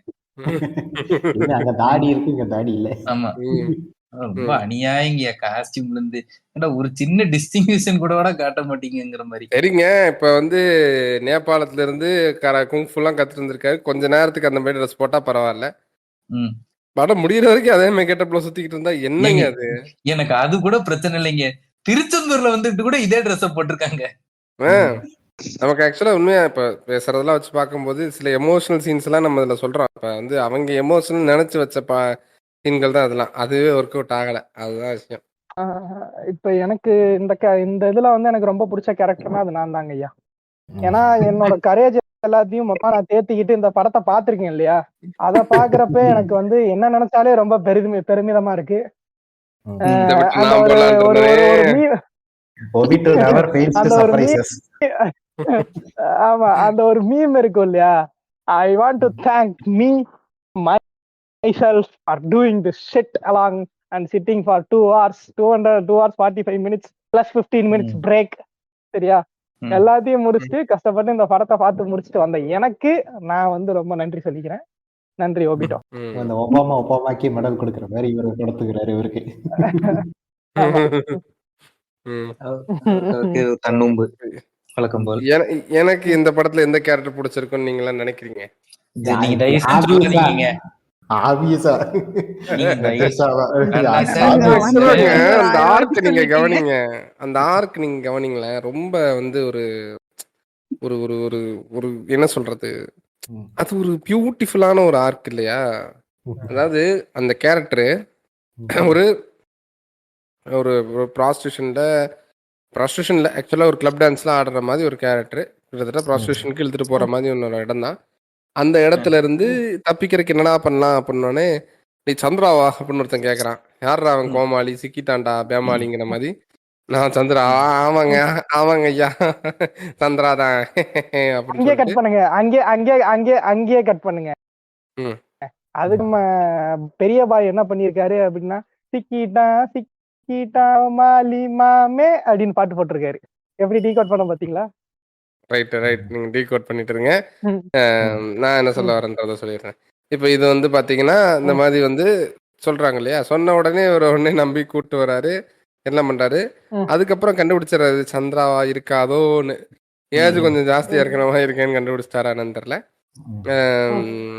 நீ ஒன்னும் இல்ல, நான் வந்து இந்திராணி அப்படின்னு விட்டு போறாரு. ஏன் சந்திரா வந்தாதான் காப்பாத்துவியா அப்படின்னோடனே, இல்ல அவரு வந்து கூஷி பேக்குக்கு ஆசைப்பட்டிருக்காருங்க, புரியுதா? கூஷி பேக் இருக்கு இல்லையா, அந்த கூஷி பேக்குக்கு வந்து அவர் ஆசைப்பட்டிருக்காரு. ஒருவேளை சந்திராவா இருந்துட்டா கூஷி பேக் கிடைக்காது இல்லையா அவருக்கு. அதனால வந்து அவரு ஒரு தடுமாற்றத்தின் வெளிப்பாடாதான் அந்த ரியாக்ஷன் எங்க ஆண்டவர் கொடுத்திருப்பாரு. க்ளோஸ்அப்ல பாருங்க. இல்ல இதுல வந்து கமலஹாசனும் சிம்புவும் ஒரு டெம்ப்ளேட் வந்து ரீக்ரியேட் பண்ணிருப்பாங்க. அவன் இருந்து காப்பாத்தி உண்மையிலே திரிஷா வந்து சந்திராவா இருந்தா ஒரே ஒரு டைலாக் சொல்லிப்பான், என்னையெல்லாம் பார்த்தா உங்களுக்கு பேரு கூட கரெக்டா வச்சிருக்காங்களே அப்படின்ற மாதிரி தோணும். ஆமா அந்த மாதிரி. ஆனா அந்த இல்லைங்க, இதுல ரெண்டுக்கு வித்தியாசம் இருக்கு. அந்த கேரக்டரு இல்ல அந்த கேரக்டரு என்ன ஆனாலும் சரிடா, நான் வந்து ஐயோ டக்குன்னு பேர் வந்த வச்சு ராஜம் பொண்டாட்டிடா நானு, அவனை கொன்னீங்களேடா, அவனை கொல்றவனை கொன்னதுக்கு தான்டா அப்படி நான் உட்காந்துருக்கேங்கிற மாதிரி இருக்கும். அது அதுல ஒரு சேஞ்ச், ஒரு சின்ன சேஞ்ச். இது ராஜ பொண்டாட்டி சக்திவேல் வப்பாட்டிடா. பாட்டி உனக்கு மட்டுமா பட்டியா இருந்தா, எனக்கு தான் பட்டியா இருந்தா அப்படின்னு வந்து சிம்பு சொல்லணும் இல்லையா? நான் ஆக்சுவலா சானியா மல்ஹோத்ரா வந்து படத்துல ஒரு கேரக்டரா வருவாங்கன்னு நினைச்சேன். அவங்க எதுக்கு அந்த ஒரு பாட்டுல மட்டும் கூட்டு வந்தாங்கன்னு தெரியல, லூசு போயிருங்க. நாங்க மணிரத்னம் கிட்ட அதுக்கு என்ன சொன்னாருன்னா, இல்ல கதை வந்து டெல்லியில நடக்கிறதுனால கொஞ்சம் நண்பகத்தன்மையான ஆட்கள் வந்து வேணுமா, அதனால இந்த புள்ள டான்ஸ் நல்லா இருக்குன்னு கூப்பிட்டாங்களாமா. ஏன்னா மனசாட்சி இல்லையாடா உங்களுக்கு, அந்த புள்ள டான்ஸ் மட்டுமாடா நல்லா இருக்கும், நல்லா நடிக்கிற புள்ள. அந்த பிள்ளைய வந்து ஒரு பாட்டுக்கு மட்டும் ஆட வச்சுக்கிறான்னா இவனுக்கு எவ்வளவு திமிரு புண்டு இருக்கணும். சரி, நம்ம இப்ப சந்திரா கேரக்டருக்கு வருவோம். இப்ப சந்திரா கேரக்டராக இருக்கக்கூடிய அந்த இந்திராணி கேரக்டர், அதுக்கு ஒரு ரொமான்ஸ் வேற வச்சு தொலைறானுங்க. அது என்ன இளவுன்னு தெரியல. என் பேரை சொல்லு அப்படின்னு ஒரு தப்பா சொல்லுவாராம். உடனே வந்து அதுக்கப்புறம் வந்து இந்திராணி தெரியும் ஞாபகம் இருக்கு அப்படின்றான். டேய் என்னடா என்ன இதுல என்ன ரொமான்ஸ் எலமெண்ட் இருக்குன்னு எனக்கு சத்தியமா புரியல. பேரு கூட ஞாபகம் இல்ல அப்படின்னா என்ன அர்த்தம்? இருங்க நான் என்ன கேக்குறேன், madam I am your only Adam, இதுல என்னடா அது மட்டும் நல்லா இருந்துச்சா? இல்ல இதுல என்ன கூத்து தெரியுமா? இதுல என்ன கூத்து தெரியுமா? இவன் கமல்ஹாசன் வந்து திருசா ஜாக்கெட் ஊத்திட்டு ஐ அம் யுவர் ஒன்லி ஆடம் வரான். வெளியில கதை வந்து சிம்பு விட்டு கேட்டுட்டு இட்ஸ் ரைட் டைம்க்காக வெயிட் பண்ணி ஐ அம் யுவர் ஒன்லி ஆடம் அப்படின்னு சொல்லியிருக்காரு. இப்ப நீ ஜாக்கெட் அவுக்கலான்னு பிளான் பண்ணிட்டு இருக்கேன் அப்படின்றத கண்டுபிடிச்சிடுறாரு. உண்மையாவேங்க இந்த படத்துல உண்மையாவே பாவப்பட்ட கேரக்டர் அப்படின்னா த்ரிஷா கேரக்டர் தான். வாய்ஸே இல்ல எனக்கு அப்படின்னு அவங்க சொல்றதுலாம் உண்மையாவே ஒரு சட்டிலான கேரக்டராகவே முடிஞ்சிருச்சு. அந்த ஆர்க் ஆக்சுவலா நான் விளையாட்டுக்கெல்லாம் த்ரிஷா கேரக்டர் பிடிச்சிருக்குலாம் சொல்ல. அந்த கேரக்டர் நல்லா டெவலப் பண்ணிருக்க வேண்டிய ஒரு கேரக்டர். அதை வந்து கசகசன்னு என்னத்தையோ பண்ணி அதை வந்து அசிங்கமா காட்டி அந்த கேரக்டரை கொன்னு செதைச்சு அதுக்கு ஒரு சீன் இம்பார்ட்டன்ஸ் இல்லாம சும்மா வந்து இப்போ இப்படி ஒரு ஒரு சிக்கலான ஒரு சுச்சுவேஷன்ல மாட்டின ஒரு லேடி இருக்காங்க. அந்த லேடி என்னெல்லாம் பண்ணுவாங்க, அவங்க எப்படி இருக்கும், இப்படி பல ஆர்க்கு கொண்டு போயிருக்கலாம். எதுவுமே கிடையாது. சும்மா இந்த லேடி என்ன நீங்க பண்ணுவாங்களா, சொல்றது சுகர் கரெக்ட் பேபி தான். பாட்டுக்கு ஆடுவாங்க. நீங்க சொல்றது கரெக்ட் தான். ஆனா அதுக்கு முன்னாடி மணிரத்னம் மிர்சாபூர் சீரிஸ் பார்க்கல, அதனால எழுதுல. பார்த்து மட்டும் கரெக்டா எழுதிருப்பாங்களான்ட்டு. அதனால காப்பி எனக்கு எழுதிருப்பாருங்க. ஆனா எனக்கு ஆக்சுவலா உண்மையாவே சொல்றேன், இந்த படத்துல வந்து எனக்கு பிடிச்ச கேரக்டர் அப்படின்றது இப்போ ஃபார் ஃபன் எலமெண்ட்டுக்காக நான் சொன்ன விஷயத்துல விட்டுருங்க. ரியலாவே எனக்கு இந்த படத்துல வந்து பிடிச்ச கேரக்டர் அப்படின்னா இந்த இவங்க தான், நம்ம அபிராமியா அபிராமி கேரக்டர் தான். ஆமா, வடிவுக்கரசி. ஏங்க ஏங்க நீங்க வேற அங்க ஒரு கேரக்டர் டெவலப்மெண்ட்லாம் ஒண்ணுமே இல்லை. ஓரளவுக்கு எனக்கு தெரிஞ்சு கொஞ்சம் ஒரு இது இருந்தது வந்து ஐ திங்க் அபிராமி கேரக்டருக்கு கொஞ்சமாவது இம்பார்ட்டன்ஸ் இருந்துச்சுன்றது மாதிரி சொல்லலாம். அதுவுமே ஸ்கிரீன் பிரசன்ஸ் இல்ல, கேரக்டருக்கான இம்பார்ட்டன்ஸ். அந்த கேரக்டர்னால ஏதோ ஒன்று நடக்குதுங்கிற மாதிரி இருந்துச்சு. உங்களுக்கு 2 அது பொண்டாட்டி வரைக்கும் ஃபெட்டிஷ் இருக்கா மாதிரா? வரிசையா சொல்றேன்னு சொல்றீங்களா? இல்ல கேக்குறேன், 2 பொண்டாட்டி ஃபெட்டிஷ் இருக்கான்னு கேக்குறேன். அதெல்லாம் இல்லைங்க. ஏங்க இல்லாதனாலதான் உங்களுக்கு அபிராமியை பிடிச்சிருக்கு. இருந்திருந்தா உங்களுக்கு திருசாவில பிடிச்சிருக்கு என்னத்துக்கு? இல்லைனாலும் திருசா பிடிச்சிருக்கு எனக்கு, அதை விடுங்க. சரி, ஓகே. இருந்தாலும் இந்த படத்துல வன்மையா கண்டிக்க வேண்டிய ஒரு விஷயம் இருக்குங்க. சுகர் பேபி பாட்டை கட் பண்ணது எவ்வளவு பெரிய தவறு தெரியுமா? திருசாவே கட் பண்ணி இந்த படத்துல அது சும்மா மட்டும் தான் இருங்க. தவிர இல்ல, இந்த பாட்டை தனியா விட்டு விட்டீங்கன்னா கூட சந்தோஷம் தான். அதான் தனியா கமல் விட்டுக்கிட்டு இருக்காரு. உங்களுக்கு எதுக்கு கவலை? என்னது படத்துல என்ன சொல்றேங்க. வேணும் உனக்கு? சரி, நல்ல நீங்க தப்பு ஸ்கிரீன் தப்பா பிளே பேசுறீங்க வேணும் எனக்கு. இப்ப. ஆமா, சரி, இந்த படத்துல என்ன பிரச்சனை அப்படின்றத நம்ம இப்ப பேசலாம்னு நினைக்கிறேன். இப்போ கேரக்டர்ஸ், பிடிச்ச கேரக்டர்ஸ்ன்றத பேசுனதுலயே அப்பப்ப வன்மத்தையும் தெளிச்சு விட்டுட்டோம். பிடிக்காத கேரக்டர்ஸையும் நம்ம இதுலயே பேசலாம். பிடிக்காத விஷயங்கள் இந்த படத்துல ஏன் இந்த படம் ஒர்க் அவுட் ஆகலைன்னு நீங்க நினைக்கிறதெல்லாம் இப்ப நம்ம வரிசையா சொல்லலாம்னு நினைக்கிறேன். எல்லாரும் அவங்க ஒப்பீனியன் சொல்லுங்க, அதுல ஒரு டிஸ்கஷன் மாதிரி போவோம். என்ன என்ன பிரச்சனை இந்த படம்? ஏன்னா கதையா பாத்தீங்க அப்படின்னா, நான் இப்ப இந்த கதையை வேற ஆங்கிள் சொல்றேன், யோசிச்சு பாருங்களேன். ஜஸ்ட் ஒரு ஸ்டோரியா மட்டும் சொல்லும்போது இது எப்படி இருக்கும் அப்படின்னா, பழைய கதையா இருந்தாலும் அது ஒரு இவங்க பர்சிவ் பண்ணிருக்க வேண்டிய விஷயங்கள் அப்படின்ற மாதிரி நான் யோசிச்சிருக்கிறது தான். இந்த மாதிரி வந்து ஒரு ஒரு ஷூட் அவுட் நடக்குது. அந்த ஷூட் அவுட்ல ஒரு பையன், ஒரு பையனோட அப்பா செத்து போயிடுறாரு. அந்த ரவுடி, அந்த யார் சாக வேண்டியதோ அவன் வந்து அந்த பையனை எடுத்துட்டு போய் வளர்க்குறான். அந்த சம்பவத்திலே அந்த பையன் அவன் தங்கச்சியை தொலைச்சிடுறான். இப்போ இவங்க வளர்ந்ததுக்கு அப்புறம் இவங்க வந்து பெரிய டான் ஆயிடுறான். பல விஷயங்கள் நடக்குது, ஒரு பெரிய இது நடக்குது, எல்லாம் நடக்குது. சுத்தி வந்து கடைசியில் என்ன ஆகுது அப்படின்னா, இந்த பையன் ஒரு பாயிண்ட் ஆஃப் டைம்ல இவங்க தான் கொன்னான்னு நினைச்சு இவனையே கொல்ல பாக்குறான். அப்போ அதுக்கப்புறம் வந்து இவன் செத்து போயிட்டான்னு நினைச்சவன் திருப்பி உயிரோட வந்து பழி வாங்குறான். கடைசியில என் பாயிண்ட்ல அவங்க 2 பேரும் அதே எந்த இடத்துல அவங்க செத்துக்கிட்டாங்களோ அதே இடத்துல மீட்டப் ஆகுறாங்க. அந்த இடத்துல அவன் தொலைச்ச அந்த உறவும் அவனுக்கு கிடைக்குது. இப்ப இதுல 2 பேர்ல யார் உயிரோடு இருப்பா? அன்னைக்கு செத்துருக்க வேண்டியது இவன் தான். இவன் செத்தானா இல்லையா? அதே மாதிரி இவன் செத்து முடிச்சிருந்தா கதை கரெக்டா இருந்திருக்கும். யோசிச்சு பாருங்களேன். இவன் பிரிஞ்சதுக்கு காரணம் அவங்க அப்பா இறந்தது. இப்போ இவன் இறந்து இவங்க 2 பேரும் சேர்றாங்கிற மாதிரி கதையை முடிச்சிருந்தாங்கன்னா, அந்த மாதிரி ஒரு ஸ்டோரி லைன் கொண்டு வந்தா இது கொஞ்சம் ஒரு வேரியேஷனை கொடுத்துருக்கலாம். இதுக்கு நடுவில் வந்து ஒவ்வொரு கேரக்டரோட நுவான்சஸை நல்லா எக்ஸ்ப்ளோர் பண்ணி அந்த கேரக்டரோட டெப்த்தை, அளவான கேரக்டரை வச்சு அந்த அளவான கேரக்டர் டெப்த்தை இது பண்ணியிருந்தா நல்லா வந்திருக்க வேண்டிய ஒரு படம்ன்றது என்னோட அபிப்பிராயங்க. இப்போ இதை வந்து நம்ம ஒரு செட்டிங்காக வச்சுக்கிட்டு இப்போ சுற்றி இதில் எப்படி மிஸ் ஆச்சு இந்த கதை, இந்த ஃப்ரேம்ல இருந்து எங்கெங்கெல்லாம் மிஸ் ஆகி போச்சு இந்த கதைங்கிறத நம்ம அப்படியே பேசலாம்னு நினைக்கிறேன். மாதிரா சொல்றேன்னு தப்பா எடுத்துக்கிட்டாலும் பரவாயில்ல. அதாவது நம்ம எஸ்சிகேல வந்து கக்காசியை பத்தி ஒன்று சொல்லுவோம். என்ன சொல்லுவோம் அப்படின்னா, படமே புண்ட மாதிரிதான் இருந்துச்சு, ஆனா கக்காசி நரேட் பண்ணது சூப்பரா இருந்துச்சு அப்படின்னு ஒரு விஷயம். கரெக்டா? அது மாதிரி நீங்க இப்ப ஏதோ ஒன்று ட்ரை பண்ணிருக்கீங்கன்னு எனக்கு புரியுது, சரியா? பட் அது வேலைக்கு ஆகல அப்படிங்கறது இங்கே போட்டு நான் உடைச்சிடுறேன். இப்ப கதையே கிடையாது, என்னால முடிஞ்ச அளவுக்கு சரியா? இப்ப என்ன இதுல எங்க மிஸ் ஆகுது அப்படின்ற மெயின் பாயிண்ட் என்னோட ஒப்பீனியன்ல நான் என்ன சொல்ல வரேன் அப்படின்னா, இந்த படம் வந்து டசன்ட் டீல் வித் சிங்கிள் சப்ஜெக்ட்ங்கிறது பெரிய பிரச்சனை. சரியா? சிங்கிள் சப்ஜெக்ட்னா நான் வந்து கேரக்டர்ஸ் சொல்லல, சிங்கிள் தீம். அதாவது சிம்பு சுத்தின வாழ்க்கையை பத்தி இந்த படம் பேசுதா அப்படின்னு கேட்டா அதையும் பேசுது. சரியா? அதே மாதிரி கேங்ஸ்டரை சுத்திய வாழ்க்கையை பத்தி படம் பேசுதா அப்படின்னு பார்த்தா அதையும் பேசுது. பொலிட்டிக்கல் சைடு சுத்தி படம் பேசுதா அப்படின்னு கேட்டா அதையும் பத்தி பேசுது. ரொமான்ஸை பத்தி பேசுதா அப்படின்னு கேட்டா அதையும் பத்தி பேசுது. புரியுதா? அதுக்கப்புறம் வந்து இது எதுக்கு வந்து அவங்களுக்குள்ள இருக்கிற ஆட்களே அவங்க ரிவெஞ்ச் எடுக்கிறாங்கிறத பத்தி பேசுதா அப்படின்னு கேட்டா அதையும் பேசுது. சரியா? இப்ப எல்லாத்தையும் பேசக்கூடிய இந்த படம் என்ன பண்ணுது அப்படின்னா, எல்லா இதையும் டாமினேட் பண்ணி ஒன்னத்துக்கு ஒண்ணு இப்ப த்ரிஷாக்கும் இப்ப ஃபார் எக்ஸாம்பிளுக்கு ஒடிபிஎஸ் ரெக்ஸ் ஒரு முட்டு கொடுப்பானுங்க. சரியா? ஒடிபிஎஸ் ரெக்ஸ் அதாவது ஒடிபிஎஸ் ரெக்ஸுங்க. சரியா? ஒடிபிஎஸ் ரெக்ஸ் அப்படின்னா இட்டாலியன்ல வந்து எபிடோரே அப்படின்னு சொல்லுவாங்க. அது இட்டாலியனோட லிட்ரேச்சர்ல வரக்கூடிய ஒரு கதை. சரியா? அதுல வந்து என்னன்னா ஒடிபிஎஸ்ங்கிறது ஒரு கேரக்டர். அந்த கேரக்டருக்கு வந்து ஒரு ராஜாவோட பையன். அவனுக்கு என்ன ப்ராஃபஸி இருக்கும் அப்படின்னா, அவன் பெருசாகி நிறைய சாதிப்பான். ஆனா அதே சமயம் அவன் சொந்த அம்மாவையே மனைவி ஆக்கிக்குவான் அப்படிங்கறத அவன் பிறக்கிறதுக்கு முன்னாடியே அவனுக்கு சொல்லப்பட்ட ஒரு ப்ராஃபஸி. சரியா?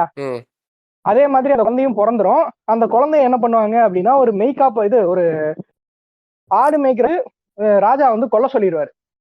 புரியுதா? ஆனா அந்த ஆடு மேய்க்கிற வந்து மெர்சி காமிச்சு அவன் வந்து வேற ஒரு கிங்டம்க்கு வேற ஒரு ராஜா வந்து தத்தெடுத்துக்குவாரு. சரியா? இந்த விஷயம் அவனுக்கு தெரியாது. சரியா? திரும்பி அவன் ஒரு இடத்துல ப்ராஃபஸி கேட்க போறப்ப நீ போய் நீ உன்னோட சொந்த அம்மாவே உனக்கு மனைவி ஆயிடுவா அப்படின்ற ப்ராஃபஸி திரும்பி சொல்லப்படும். புரியுதா? அவன் என்ன நினைச்சுக்குவான், இந்த சைடு இருக்கிற ராஜா தான் அவன் ஒரிஜினல் அம்மா அப்பான்னு நினைச்சிட்டு அங்க இருந்து இந்த ப்ராஃபஸி நிறைவேறக்கூடாதுன்னு வேற ஒரு இடத்துக்கு வருவான். வேற ஒரு இடத்துக்கு வரப்போ அந்த ப்ராஃபஸில என்ன இருக்கும்னா, உங்க அப்பாவை கொண்டு நீ உங்க அம்மாவை மனைவியா ஏத்துக்குவ அப்படிங்கிற மாதிரி இருக்கும். சரியா? அந்த வர வழியில இந்த ராஜாவை மீட் பண்ற மாதிரி ஒரு சிச்சுவேஷன் வந்து அந்த ராஜாவை கொன்றுவான். கொன்னுட்டு அந்த நாட்டுக்கு வந்து உள்ள போய் அரசன் ஆயிடுவான். அந்த ப்ராஃபஸில சொன்ன மாதிரி அவங்க அம்மாவையும் அவன் கல்யாணம் பண்ணிக்குவான். சரியா? இது வந்து கடைசியில தெரிஞ்ச உடனே தன்னைத்தானே குருடனாக்கிக்கிட்டு இது நான் வந்து எனக்கு கொடுத்துக்கிட்ட தண்டனை அப்படின்ற மாதிரி வந்து அந்த ஊருக்கு ஒரு பிளேக் வந்துடும். அந்த பிளேக் வந்து சரியாகணும் அப்படின்னா அது எதனால வந்துச்சு அப்படின்னா, இந்த மாதிரி இந்த ப்ராஃபஸி வந்து நிறைவேறி இருக்கு அப்படிங்கறதுனால அங்க பிளேக் வந்திருக்குங்கிற மாதிரி ஒரு ஃபேண்டசி ஸ்டோரி இருக்கும். சரியா? கடைசியில அவனே வந்து அவனை கண்ணை குத்திட்டு குருடன் ஆயிடுவான். அந்த அம்மாவுக்கும் தெரிஞ்சு போயிடும். அந்த அம்மா தூக்குல தொங்கிடும். இதுதான் அந்த ஒடிபிஎஸ் ரெக்ஸோட பிளாட். சரியா? இததான் வந்து மெயின் ஸ்டோரியா வச்சிருக்காங்கன்னு ஃபர்ஸ்ட் எடுத்தோடனே பேசிட்டு இருந்தாங்க. திரிஷா இத மெயின் ஸ்டோரியா வச்சிருந்தாலுமே திரிஷா, கமல், சிம்பு ஒரு ட்ரையாங்குலர் இதை வந்து ஃபோக்கஸ் பண்ணி ஒரு கதையா எடுத்து அதுல வந்து பெண்ணுக்காக எப்படி வந்து ஒரு கேங்கை வந்து பிரிச்சு கொள்றானுங்க அப்படின்ற ஒரு மையப்புள்ளியில ஒரு கருத்து கதையை வச்சிருந்தா கூடமே it would have been very much better. Teams எடுத்திருப்பாங்க. சிம்பு பின்னாடி ஒர்க் பண்றதுக்கு இளரத்தம் நல்லா பண்ணிட்டு இருக்கான் அப்படின்றவங்க, இல்ல சின்னவரு அவர் வந்து வயசான ஆளு பட் ஓல்டு ஸ்கூலு லாயல்டி அப்படின்னு இருக்கவங்களும் ஒரு சைடு, அது ஒரு அவுட் அண்ட் அவுட் கேங் வரப்ப அதுல பாலிடிக்ஸ் பிளே பண்ணுது. அதுக்கப்புறம் வந்து அதுக்குள்ள different kind of things play பண்ணுது, ரிவெஞ்ச் பிளே பண்ணுது. இங்க இருக்கவன் ஒருத்தன் அங்க ஸ்பையா இருக்கான், அங்க இருக்கவன் இங்க ஒருத்தன் ஸ்பையா இருக்கான். இதனால எப்படி அந்த சுத்தி இருக்கிற குடும்பங்கள் அஃபெக்ட் ஆகுது, இதுல 2 பேர்த்துக்கும் சென்டர் பாயிண்டா இருக்கிற மங்கை வந்து எஃபெக்ட் ஆகுறாங்க. புரியுதா? இந்த மாதிரி இந்த படத்தை எக்ஸ்ப்ளோர் பண்ணியிருந்தா it would have been a single subject with multiple aspects. புரியுதா? இது எந்த புண்டையும் கிடையாம சும்மா வந்து ஒவ்வொரு விஷயத்தையும் அந்த அரசியல்வாதி இதையும் எக்ஸ்ப்ளோர் பண்ணல. மிர்சாபூர்ல நடிச்ச எங்க குட்டு பையா அலி அவனையும் வேஸ்ட் பண்ணிட்டீங்க. கிளைமேக்ஸ்ல வந்து வேணும்னே செத்து போவார் தெரியுமா ஒருத்தர், கிரிஞ்சுத்தனமா, அவர் தான் அலி ஃபைசல். அவர் வந்து மிர்சாபூர்ல எப்படிப்பட்ட ஒரு கேரக்டர் தெரியும். அந்த ஆளை கூட்டிட்டு வந்து தேவையில்லாம இங்க உட்கார வச்சு அவனை போட்டு தள்ளி, சரியா, போட்டு கேரக்டர்னு சொல்லி இதை போட்டு தள்ளி. இப்போ ஒரு விஷயம், இந்த கதை ஆரம்பிக்கிற ஒரு 10 நிமிஷம் இருக்குல்ல, அதை பத்தி நான் பேசி ஸ்டார்டா முடிச்சேன். ஓப்பனிங்ல வந்து ஹீரோ வந்து பைக்ல வந்துகிட்டு இருக்காரு. சரியா? டக்குன்னு நண்பன் கிட்ட இருந்து ஒரு கால் வருது. சரியா? யாரு என்னன்னுலாம் கேட்காதீங்க, நான் சொல்றேன். நண்பன்கிட்ட இருந்து கால் வருது. ஐயா எங்க இருக்கீங்க? ஐயா ஊரோட எல்லைக்குள்ள வந்துட்டேன், 5 நிமிஷத்துல வந்துடுவேன் அப்படின்ற. அடிச்சு புடிச்சு ஹீரோ வந்துகிட்டு இருக்காரு.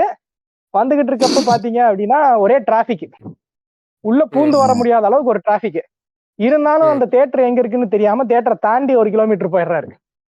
புரியுதா? இப்ப முடிச்சிட்டு மென்டல் திரும்பி பண்ண அதை ஹீரோவா அடிச்சு இருப்பாரு புடிச்சு அந்த போலயே. அடிச்சு புடிச்சு அந்த தேட்டருக்குள்ள வந்து பார்த்தா, சரியா, ஃபர்ஸ்ட் எடுத்த உடனே அந்த இவனோட வில்லனோட அந்த பொலிட்டிக்கல் லீடரோட பையனை போடுற சீனு. ஏன் இதை நான் இப்படி நரேட் பண்றேன்னா, ஃபர்ஸ்ட் 10 நிமிஷம் நான் படம் பார்க்கல, லேட்டா போயிட்டேன். சரி. சரியா, அந்த first அதனால 10 நிமிஷம் தாங்க ஓரளவுக்கு அந்த நல்லா இருக்கும். ஆமா, அந்த ஃபர்ஸ்ட் 10 நிமிஷத்தை வந்து என்னோட படமா நான் வச்சுக்கிட்டேன். சரியா, ஓ நீங்க தான் அந்த சரி, மடப்புண்ட ஹீரோவா அப்ப? ஐயோ சாரிங்க. அடேங்கப்பா, தெரியாத மாதிரி நடிக்காதடா சொல்லி. ஐயோ இப்ப என்ன அப்படின்னா, இதுதாங்க ஐயா இந்த படத்தோட பிரச்சனையா நான் பாக்குறது அதுதான். இந்த சப்ஜெக்டை வந்து ப்ராப்பரா ஹேண்டில் பண்ணல. ஒரு அண்ணன் தம்பிக்கான பகையா, இல்ல வந்து இது வந்து ஒரு என்ன சொல்றது, அப்பா பையனுக்குள்ள இருக்க ஒரு ரொமான்ஸ் பாரா, அந்த ODPS ரெக்ஸ் மாதிரி சொன்னல அந்த மாதிரியான ஒரு பிரச்சனையா, இல்ல எந்த பிரச்சனையை வந்து ஃபோக்கஸ் பண்றதுன்னு அவருக்கும் தெரியல, எதை ஃபோக்கஸ் பண்றாங்கிறத பாக்குற நமக்கும் தெரியல. அதுதான் இந்த கதையோட மெயின் ப்ராப்ளமே, பிளாட் பாயிண்டோட ப்ராப்ளமே இதுதான். இப்ப நான் என்னோட இது சொல்லிடுறேன். இப்ப என்னன்னா, இந்த கதையில வந்து கான்செப்ட் வைஸா பார்த்தா ஓரளவுக்கு நல்லா தான் இருக்கு. எக்ஸப்ட் அந்த சைடிசிக் கேரக்டர், திரிசா கேரக்டர் மட்டும் ஒதுக்கிடுங்க. மற்றபடி பார்த்தீங்கன்னா ஓரளவுக்கு நல்லா இருக்கு. அதுல ஆனா வந்து இந்த ஸ்கிரீன் பிளேவா எழுதுறப்போ தான் சொதப்பிடுது. இது வந்து இப்போ வர எல்லா பெரிய படங்கள்லையும் பார்த்தீங்கன்னா கதையெல்லாம் வித்தியாசமா கொண்டாட ட்ரை பண்றானுங்க, எனக்கு ஸ்கிரீன் பிளேல போட்டு விட்டுறானுங்க. அது என்கேஜிங்கா கொண்டு போக மாட்டேது. ஒரு டெம்ப்ளேட்டை ஃபாலோ பண்றாங்களோன்னு தோணுது. இந்த ஆடியன்ஸ்க்கு இது வச்சிருந்தா இது இருந்தா போதும், இதெல்லாம் செக்லிஸ்ட் இது இருந்தா போதும்பா அப்படிங்கிற மாதிரி ட்ரீட் பண்ற மாதிரி இருக்குது. ஸ்க்ரீன் பிளே மட்டும் கொஞ்சம் கான்சென்ட்ரேட் பண்ணியிருந்தாங்கன்னா பரவாயில்ல. இன்னொன்று, பெரிய பாய் ஃபேன் யாராக இருந்தா வருத்தப்படாதீங்க. பெரிய பாய் வந்து எஃபர்ட்டே போடுறது இல்லைன்னு தான் தோணுது. பாட்டு எல்லாமே இந்த ஆல்பம் எனக்கு நல்லா இருந்துச்சு, நல்ல ஆல்பம் தான். ஆனா வந்து அதை ஒழுங்காவே யூஸ் பண்ணலின்னு தான் தோணுது. ரொம்ப மெத்தனத்துல இருக்கிற மாதிரி எனக்கு தோணுது. இது வரைக்கும் கடைசி எந்த படத்துல, இந்த கோட் லைஃப் விட்டுருங்க, அந்த இவரு பிருத்திவிராஜ் படம், அந்த படத்தை விட்டுட்டு மற்ற எல்லா படத்தையும் எடுத்து பாருங்க, எதுல அவர் வந்து ஒழுங்கா மியூசிக் போட்டிருக்காரு. ஈவன் மாமன்னன் கூட எனக்கு பெருசா அதுல வந்து எனக்கு ஈடுபாடு இல்லை. இல்ல இல்ல இல்ல இல்ல இதுல காதலிக்க நேரம் அதுல பெருசா எஃபெக்ட் போட்ட மாதிரி தெரியல. அது நீங்க கேட்கல, நீங்க கேட்டிருந்தீங்கன்னா அந்த ஆல்பம் போய் கேளுங்க, அதுல நல்லாதான் போட்டிருப்பாரு. எனக்கு சொல்றேன், சரி, எனக்கு பர்சனலா சொல்றேன். எனக்கு வந்து அந்த ஒரு என்ன சொல்றது, எதுவுமே எஃபர்ட் போடாத மாதிரியே இருக்கும், எதுவும் போடணும்னு போட்ட மாதிரி இருக்கும் இந்த பாட்டெல்லாம். சரி, என்ன பிஜிஎம் ஒர்க் இதெல்லாம் இல்ல, பாட்டெல்லாம் நல்ல பாட்டுங்க. ஆனா அது வந்து ஒண்ணு தேவையில்லாத பாட்டை போட்டாரா, இல்ல நல்ல பாட்டை போட்டு எங்க போடணும்னு தெரியலையா, இல்ல இதெல்லாம் இது போதவிகளுக்கு அப்படின்னு போட்டாரா. இப்ப அனௌன்ஸ்மெண்ட் மியூசிக் எல்லாம் பாத்தீங்களா, அதெல்லாம் நல்லா தான் இருந்துச்சு, ஃப்ரெஷ்ஷா இருந்துச்சு. அது அந்த தக் லைஃப் அந்த டைட்டில் டீசர் போட்டாங்க. அது ஏன் வந்து அந்த விண்வெளி நாயகா வந்து பாத்தீங்கன்னா அனௌன்ஸ்மெண்ட்ல அந்த இன்னொரு சீக்கிரம் பாடியிருப்பாங்க, அதுவும் சூப்பரா இருந்துச்சு. இப்ப என்னன்னா இத்தனை வச்சுட்டு வந்து இப்படி சொதப்பினாங்கன்னு தான் எனக்கு தெரியல.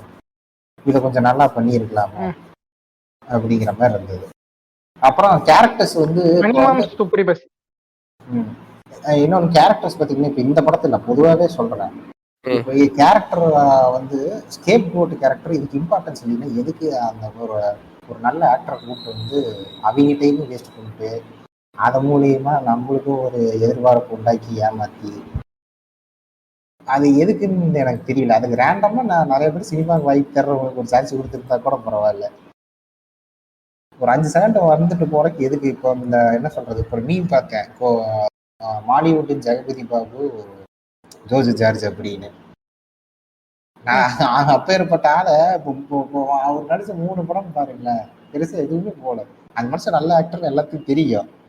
எஃபர்ட் அதை வந்து அவர் யூஸ் பண்ணாம சும்மா வந்து இவருக்கான பேரை மட்டும் வச்சு யூஸ் பண்ணிக்கிற மாதிரி. இந்த லோகேஷ் லியோ படத்துல பண்ணா பார்த்தீங்களா, எல்லா இடத்தையும் எல்லா ஆர்டிஸ்டும் நல்லா அனௌன்ஸ்மெண்ட் வர்றப்போ இதுவே இத்தனை பேர் இருக்காங்கன்னு ஹைப் ஏற்றி படத்துல பார்த்தா ஒரு மெயில் இல்லை. இது வந்து எல்லா டைரக்டர்ஸும் இதே வேலையை தான் பண்ணிட்டு இருக்கிறாங்க. இதுதான் எனக்கு புரியல. எனக்கு வந்து அந்த கேரக்டர் இவங்க ஒரு கேரக்டரா யூஸ் பண்றாங்கல்ல. ஓகே, இந்த கேரக்டர் வச்சாக்க எஃபர்ட் போட தேவையில்ல. ஓகே, இவங்க இந்த கேரக்டர் தான் நம்ப வைக்க தேவையில்ல. ஓகே, இவரை கூப்பிட்டு வந்தாக்க ஓகே, அபிராமி கூப்பிட்டு வந்தாக்க வந்து ஓகே, பழைய பேரு விருமாண்டி பேரு, அதனால அவங்களுக்கு எதுவும் எக்ஸ்பிளைன் பண்ண தேவையில்ல, எதுவுமே சொல்ல தேவையில்லன்னு இருக்கும். அசோக் செல்வன் கூப்பிட்டு வந்தா ஓகே, அவர் போலீஸ்ன்னு நம்பிடுவாங்க, ஏற்கனவே போலீஸ் மூவி ஒன்று பண்ணியிருக்காருன்ற மாதிரி கேரக்டர்ஸ் எல்லாம் அதுக்குதான் எடுத்துட்டு வந்த மாதிரி இருக்கு. எதுக்குமே டெப்த் கிடையாது. அவர் வந்து மெச்சூர்ட் ரைட்டிங் வச்சிருக்காரு மணி சார். அதனால அவர் வந்து உங்களுக்கு ஸ்பூன் ஃபீட்லாம் பண்ண மாட்டாரு. உங்களுக்கே புரியுற அளவுக்கு அவர் மெச்சூரா ஹேண்டில் பண்ணிருக்காருன்னு கதை விட்டு இருக்கானுங்க. அது ஒரு கேரக்டர் கூடயுமே கனெக்ட் ஆகல. சரி எமோஷன் சீன் சொல்றான், சரி அதுக்காச்சும் கொஞ்சமாச்சு ஏதாச்சும் நம்புற மாதிரி பண்றாங்கன்னா எல்லாமே அடுத்து ஒரு டெம்ப்ளேட். ஓகே நான் இது பண்ணேன், எனக்கு ஏதோ டவுட்டா இருக்கு. இவங்க வந்து நிறைய எடுத்துட்டு ஓகே பார்ட் 2 மாதிரி வச்சுக்கலாம் சொல்லிட்டு இத்தனை கேரக்டர் உள்ள போட்டுட்டு சாங் எங்க பிளேஸ் பண்றது, ஓகே இது ஒரு படமா மாத்திரணும்னு சொல்லி எங்க போடுறதுன்னு தெரியாம வச்சா மாதிரி இருக்கும் அந்த ஆல்பமே. இந்த மாதிரி நிறைய அது எனக்கு மிஸ் ஆனது அதான். நீங்க சொல்றதுல இந்த ஒரு பாயிண்ட் நீங்க சொல்றது கொஞ்சம் கரெக்டா தான் உள்ளது. கேரக்டர் வைஸ் இத்தனை இருக்காங்க அப்படிங்கும்போது ஒரு சீரியஸ் மாதிரி எடுக்கலாம் அப்படின்னா அதுக்கு கதைன்னு ஒன்று எழுதணுமே. இந்த கதை வந்து ஒரு ஒன்லைனரையே வந்து டெவலப்பே பண்ணாம இந்த மாதிரி சீன்ஸ் வச்சு எடுத்தா எப்படி இருக்குங்கிற மாதிரி ஒரு கான்செப்ட்ல எடுத்த மாதிரி தான் எனக்கு தெரியுதுங்க. அது எதுவும் அதான் ஒரு படமா வந்து மாத்திரலாம்னு சொல்லிட்டு சரி இது எல்லாத்தையும் ஒண்ணா தூக்கி போட்டு மாத்தி பாட்டு வச்சு இல்ல எடிட்டிங்ல பாத்துக்கலான்ற மாதிரி எடுத்தாருன்னு தெரியல. எந்த சீனுமே ஒண்ணுத்துக்கு ஒண்ணு கனெக்ட் ஆகல. எதுக்கு இது நடக்குதுன்னே தெரியல. எல்லாத்தையும் எடுத்துட்டு வந்து ஒன்னா டம்ப் பண்ண மாதிரிதான் இருந்தது.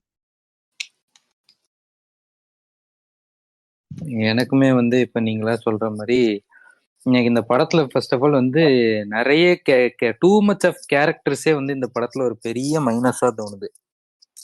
Two much of characters add பண்றப்ப யாருக்கு இம்பார்ட்டன்ஸ் வந்து எல்லாருக்குமே கரெக்டா போய் சேருதாங்கிறதுல ஒரு குழப்பம் வந்து எப்பவுமே இருக்கும். அப்புறம் வந்து எனக்கு வந்து பல பேர் வச்ச கருத்துல வந்து நான் ஒண்ணு ஒத்து போறதுன்னா, நம்ம பெரிய பை சாங் வந்து ஆக்சுவலி சாங்ஸ் நல்லா இருக்கு, ஆனா இந்த ஆள் வந்து பிளேஸ்மெண்ட் வச்சது சரியில்லை. ஒரு சில எல்லா பாட்டு இந்த ஜிங்கிச்சா சுகர் பேபியை தவிர மத்த எல்லா பாட்டும் பிச்சு போட்டு குதறி அங்கிங்கன்னு வச்சிருக்கேன். சம்பந்த புள்ளாட இடத்துல வந்து அஞ்சு வண்ண பூவே அப்படின்னு பாடிட்டு இருக்காங்க. இந்த பாடினா ஒண்ணு முழுசா பாடுங்க, மாண்டேஜ்ல ஏதாவது ஒண்ணு காட்டுங்க, ஏன்டா எங்களை போட்டு டார்ச்சர் பண்றீங்களோ அதெல்லாம் ரொம்ப டயரிங்கா இருந்தது. சாங்ஸ் கூட விட்டுருங்க, தனியா கேட்டா கூட ஒரு மாதிரி நல்லா இருக்குன்னு வச்சுக்கோங்க. பிஜிஎம்லாம் ரொம்ப கருணை கொடூரமா இருந்தது. பிஜிஎம் செகண்ட் ஹாஃப்ல தான் முக்கியமா அதுவும். இந்த நாசரை பிரிட்ஜ்ல வச்சு ஷூட் பண்ற சீன்லாம் வந்து லிட்டரலா பரேட்ல வாசிக்கிற பிஜிஎம் போட்டிருக்காங்க. இந்த ஆளு நல்லா கவனிச்சு பாருங்களேன். இந்த ட்ரம்பட்டு எல்லாம் அப்படி இந்த பரேட்ல வந்து இந்த மார்ச் பாஸ்ட் போறப்ப என்ன பிஜிஎம் போடுவாங்களோ அதே பிஜிஎம் போட்டிருக்கானுங்க. வந்து என்னடா இது பெரிய பையனுக்கு இந்த நிலைமை இல்ல. அவரு இந்த படத்தை பத்தி போதும்போது இந்த கதைக்கு இவ்வளவு போதும், இதை வெயி இந்த அமீன்ட்ட கொடுங்கப்பா, அவன் ஏதாவது 2-3 இதை போட்டுருவாங்கிற மாதிரி ரொம்ப லெத்தாஜிக்கா பண்ண மாதிரிதான் இருந்தது. ஃபர்ஸ்ட் ஆஃப் ஆல் இது கதையே வந்து ரொம்ப ரொம்ப ரொம்ப ரொம்ப புவரான கதை. ஏன்னா எழுதுனதே ஆண்டவர் தான். இதில் உங்களுக்கு இத்தனை பேருக்கு தெரியும்? எழுதுனது ஆண்டவர்ரா. அத வந்து படிச்சு பார்த்துட்டு இதெல்லாம் வேண்டாம், இதே கான்செப்ட்ல நான் ஒண்ணு எழுதுறேன்னு சொல்லி மணிமாமா ஒண்ணு ரெடி பண்ணிட்டு வந்ததுதான் இது. இல்ல அப்ப நினைச்சு பாரு, ஒரிஜினல் ஸ்கிரிப்டே அப்ப எந்த அளவுக்கு இதா இருந்திருக்குன்னு.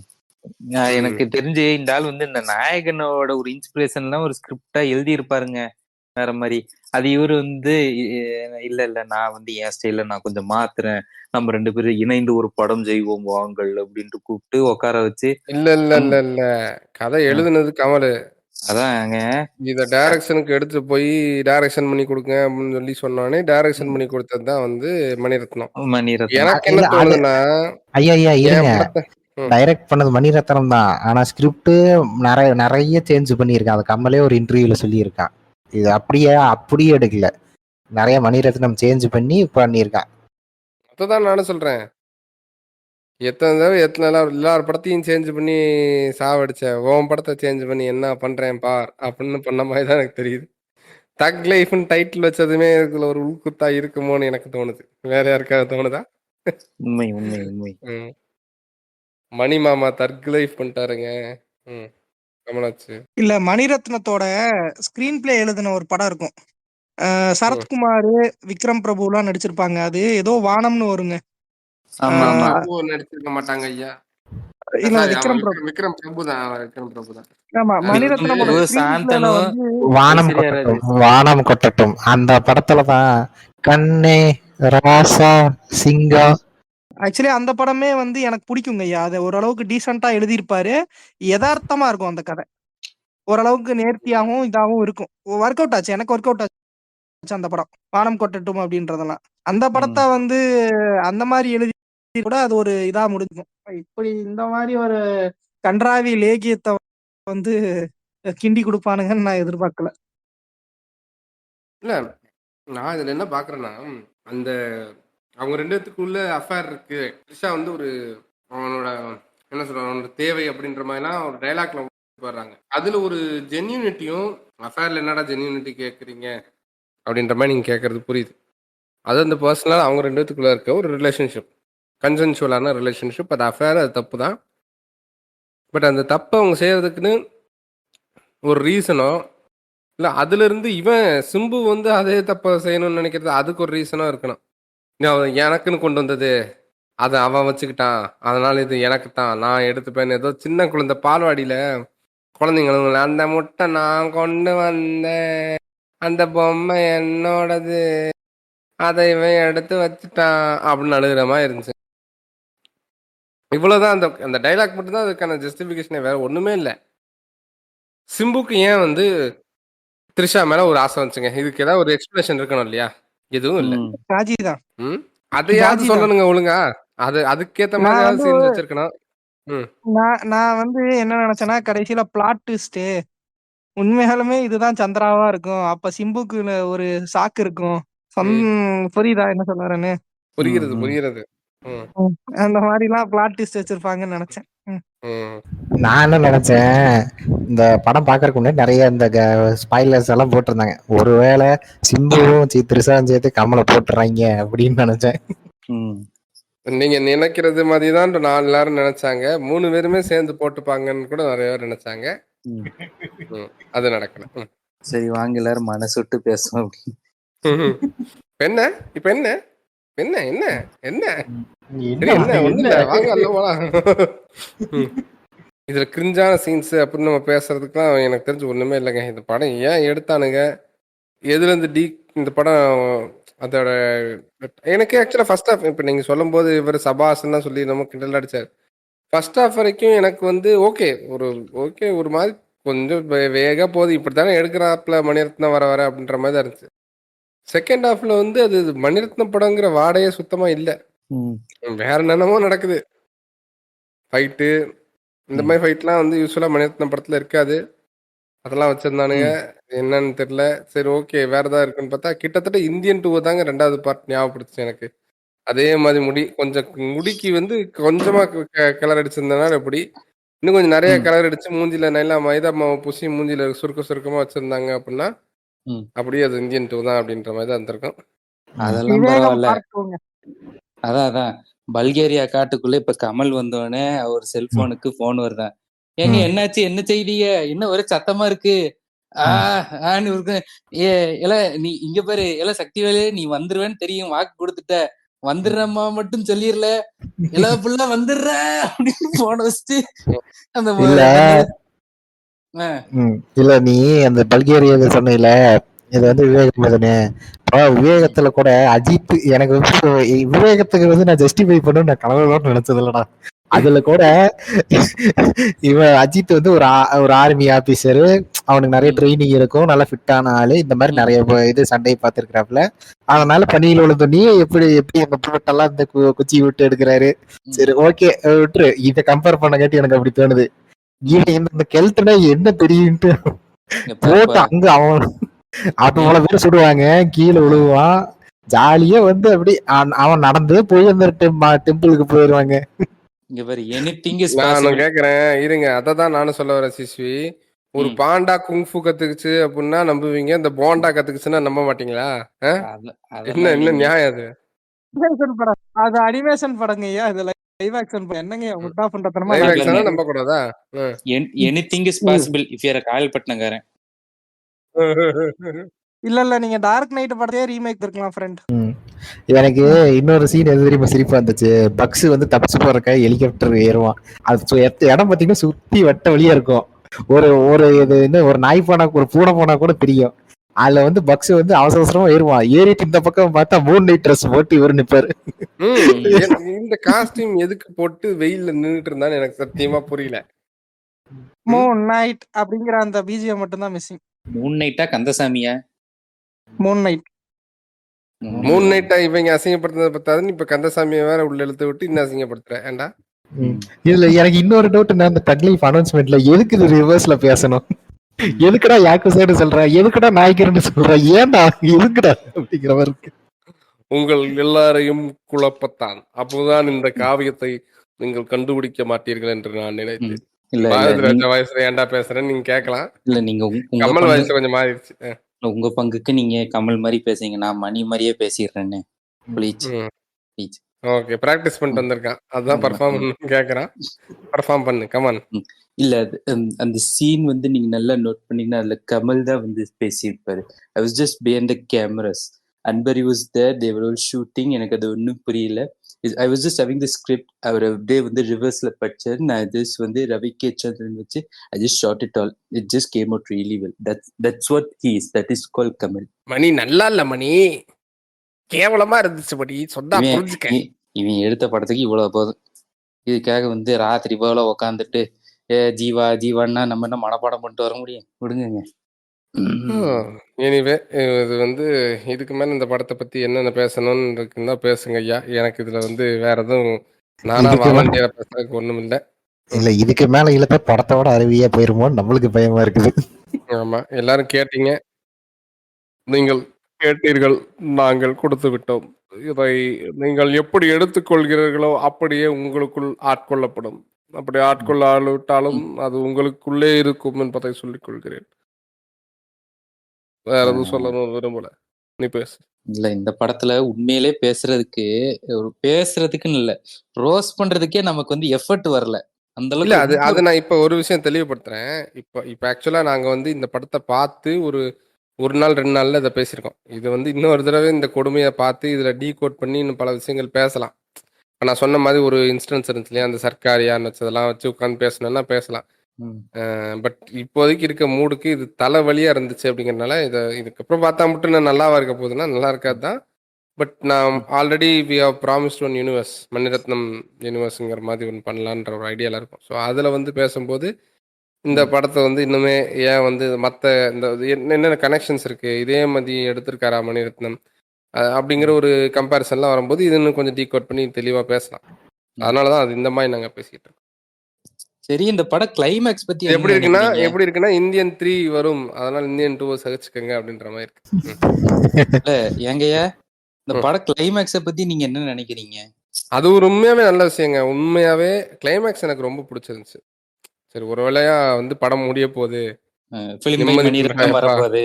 அப்படின்ற மாதிரி இருந்தனால இந்த கிளைமேக்ஸ் ரொம்ப பிடிச்சிருந்துச்சு. என்ன கமலை கொண்டிருக்கலாம், சிம்புவை கொண்டு விட்டாங்க. எப்படி வந்து இதுக்கு முன்னாடி வந்து 10 தலை படத்துல சிம்புவை கொண்டிருக்கலாம், அவனை கொண்டு விட்டாங்கன்ற மாதிரி இருந்துச்சோ, இந்த படத்துல கமலை கொண்டிருக்கலாம், அவனை கொண்டு விட்டாங்க அப்படின்ற மாதிரி இருந்துச்சு.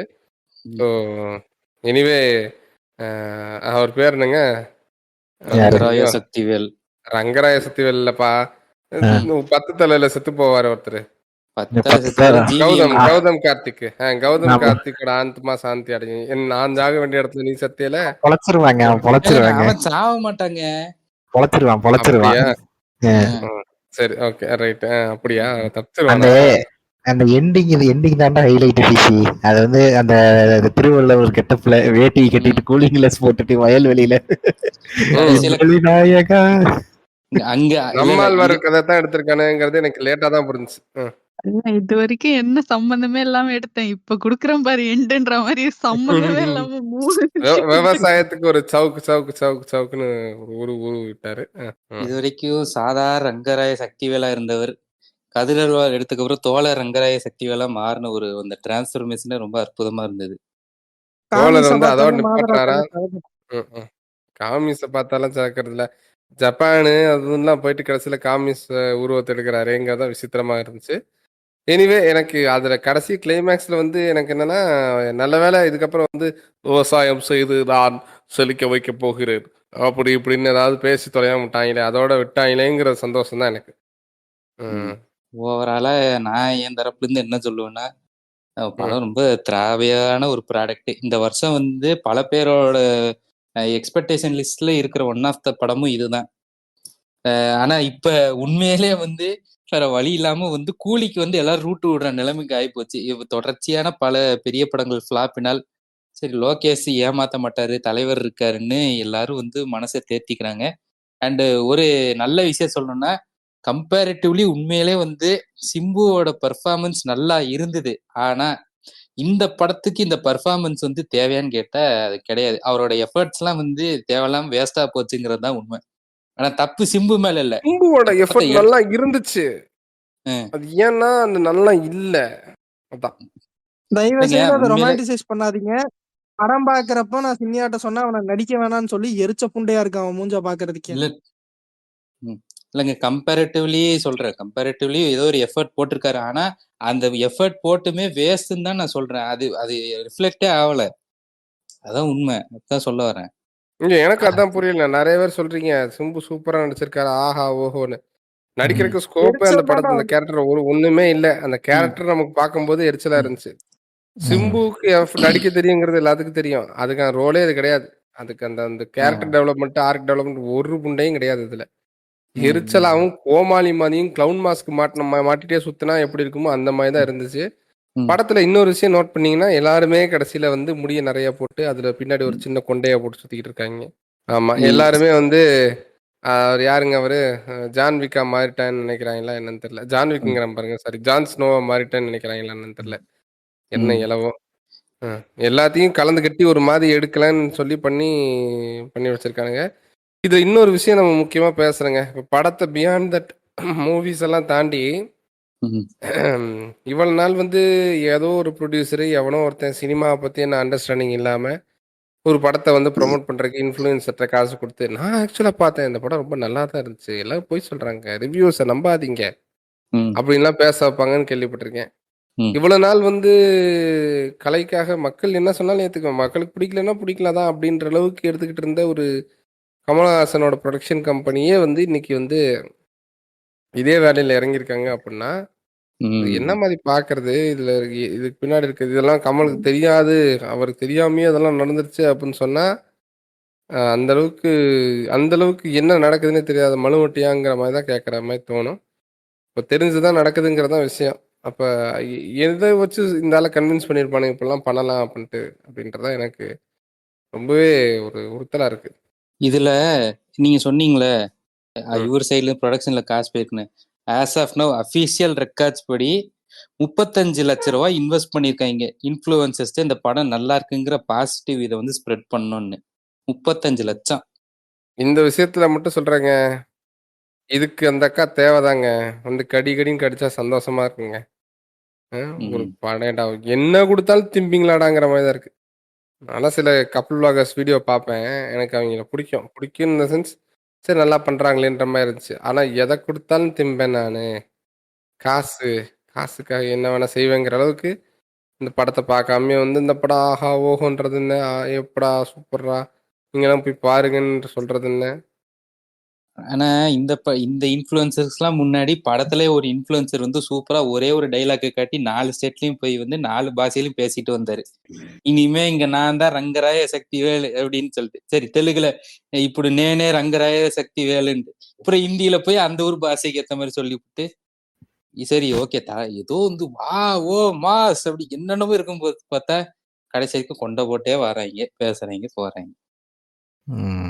சிம்பு படம் ஃபுல்லா அப்படிதான் ஆடியோ லான்ச்ல எப்படி பேசிட்டு இருந்தாலும் அதே மாதிரிதான் எனக்கு தெரியல. அது இந்த கண்ணீர் வேற. நான் எங்க அப்பா வர சொல்லல, அவர் வந்தா ரொம்ப வருத்தப்படுவாருன்னு. ஐயா நான் என்ன ஏன் படம் பார்த்து எங்க கண்ணீர்லாம் உங்களுக்கு பெருசா தெரியலைங்களா ஐயா அப்படிங்கிற மாதிரி. ஆனா இங்க பாருங்க, படத்தை விட ரொம்ப படம் முடிச்சுட்டு வர்றப்ப இருக்கிற அந்த இன்ட்ரெஸ்டிங்கான விஷயங்கள் நோட் பண்றதுதான் வந்து ரொம்ப அற்புதமான விஷயம். படம் முடிச்சுட்டு நாங்கெல்லாம் வந்து இங்க ஒரு மால் மாதிரி இருக்கு இல்ல, தியேட்டர்ல பார்த்தேன், ஐநாக்ஸ்ல பார்த்தேன். சரிங்களா, பார்த்துட்டு ஒரு தலைவலி புண்டையோட வந்துட்டு இருந்தேன். என் முன்னாடி வந்து ஓபிட்டோ மாதிரி ஏதோ ஒரு உலக சினிமா உலகேன்னு அவன் மனசுக்குள்ள நினைப்பு, ஓபிட்டோன்னு கிடையாது, அவன் மனசுக்குள்ள அப்படி நினைச்சிட்டு இருக்கான். பக்கத்துல அவன் ஃப்ரெண்டு கிட்ட சொல்றான், மச்சான் இந்த படம் கம்பேர் பண்ணுங்க, குட் பேட் அக்லி ரொம்ப கேவல புண்டையான படம் இல்லடா, இது எவ்வளவு பரவாயில்ல அப்படிங்கிறான். மனசாட்சி புண்டை இருக்கடா உங்களுக்கு எல்லாங்கிற மாதிரி இருந்து. அதுல கதையே இல்லைனாலும் பிரெயின் ராட் கண்டென்ட் மாதிரி 2 மணி நேரத்துல முடிச்சான்டா. 3 மணி நேரம் இழுத்து வச்சிருக்காங்கடா. டேய் மனசாட்சி இருக்காடா உங்களுக்கு? ஒரு ஓல வைக்கலாம், இவ்வளவு ஓல வைக்க கூடாதுன்ட்டு ரொம்ப மனசு கஷ்டமா இருந்தது ஃப்ரெண்ட். அமைதியாயிட்டீங்க. ஒபிட்டோ எதுவும் சொல்லலையா? ஏதோ சொல்லுவாரு, நானும் பார்த்துட்டு இருக்கேன். அமைதியா இருக்காரு. ஒபிட்டோ தூங்கிட்டாருன்னு நினைக்கிறேன். தூங்கிட்டாரா? என்ன ஆச்சரியமா இருக்கிறது. இன்னையில இருந்து நான் தான் மாதரா உச்சிகா அப்படின்னு சொல்ல வேண்டாமா? அதுக்காக தான் தூங்குறாரோ? என்ன நீங்களே கலாய்ச்சிக்கிறீங்க? அப்ப நாங்க நீங்க கலாய்ச்சிருவீங்கிறக்காக நானே அதான் கலாய்ச்சிக்கிறேன். அவரே முன்னாடி கலைச்சு. ப்ரிகாஷன்.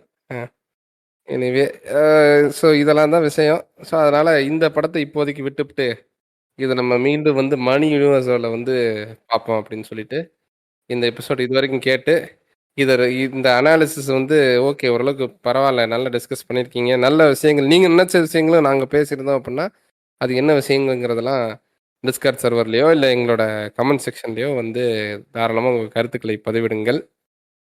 ஒரிஜினல் ப்ரொஃபைலில் வந்தாலும் சரி, ஃபேக் ப்ரொஃபைலில் வந்தாலும் சரி, வந்து கருத்துக்களை தாராளமாக பதிவிடுங்க. அவ்வளோதாங்க. அதே மாதிரி மணிரத்னம் யூனிவர்ஸ் வந்து உங்களுக்கு எத்தனை பேருக்கு வேணும்னு வந்து சொல்லுங்க. நாங்கள் கீழே வேணா ஒரு போல் போடுறோம், எத்தனை பேர் இன்ட்ரெஸ்டட்னு. எஸ் ஆர் நோக்கு உங்க பதில் பொறுத்து நாங்கள் ஃபியூச்சர்ல வந்து மணிரத்னம் யூனிவர்ஸ் போடலான்ட்டு முடிவு பண்ணியிருக்கோம். ஆமாங்க ஐயா. நன்றி, வணக்கம். தமிழ்ல தான்டா முடிப்பேன். தமிழ் அப்படின்ட்டு வரணும். ஸ்டாப் பண்ணிடலாமா?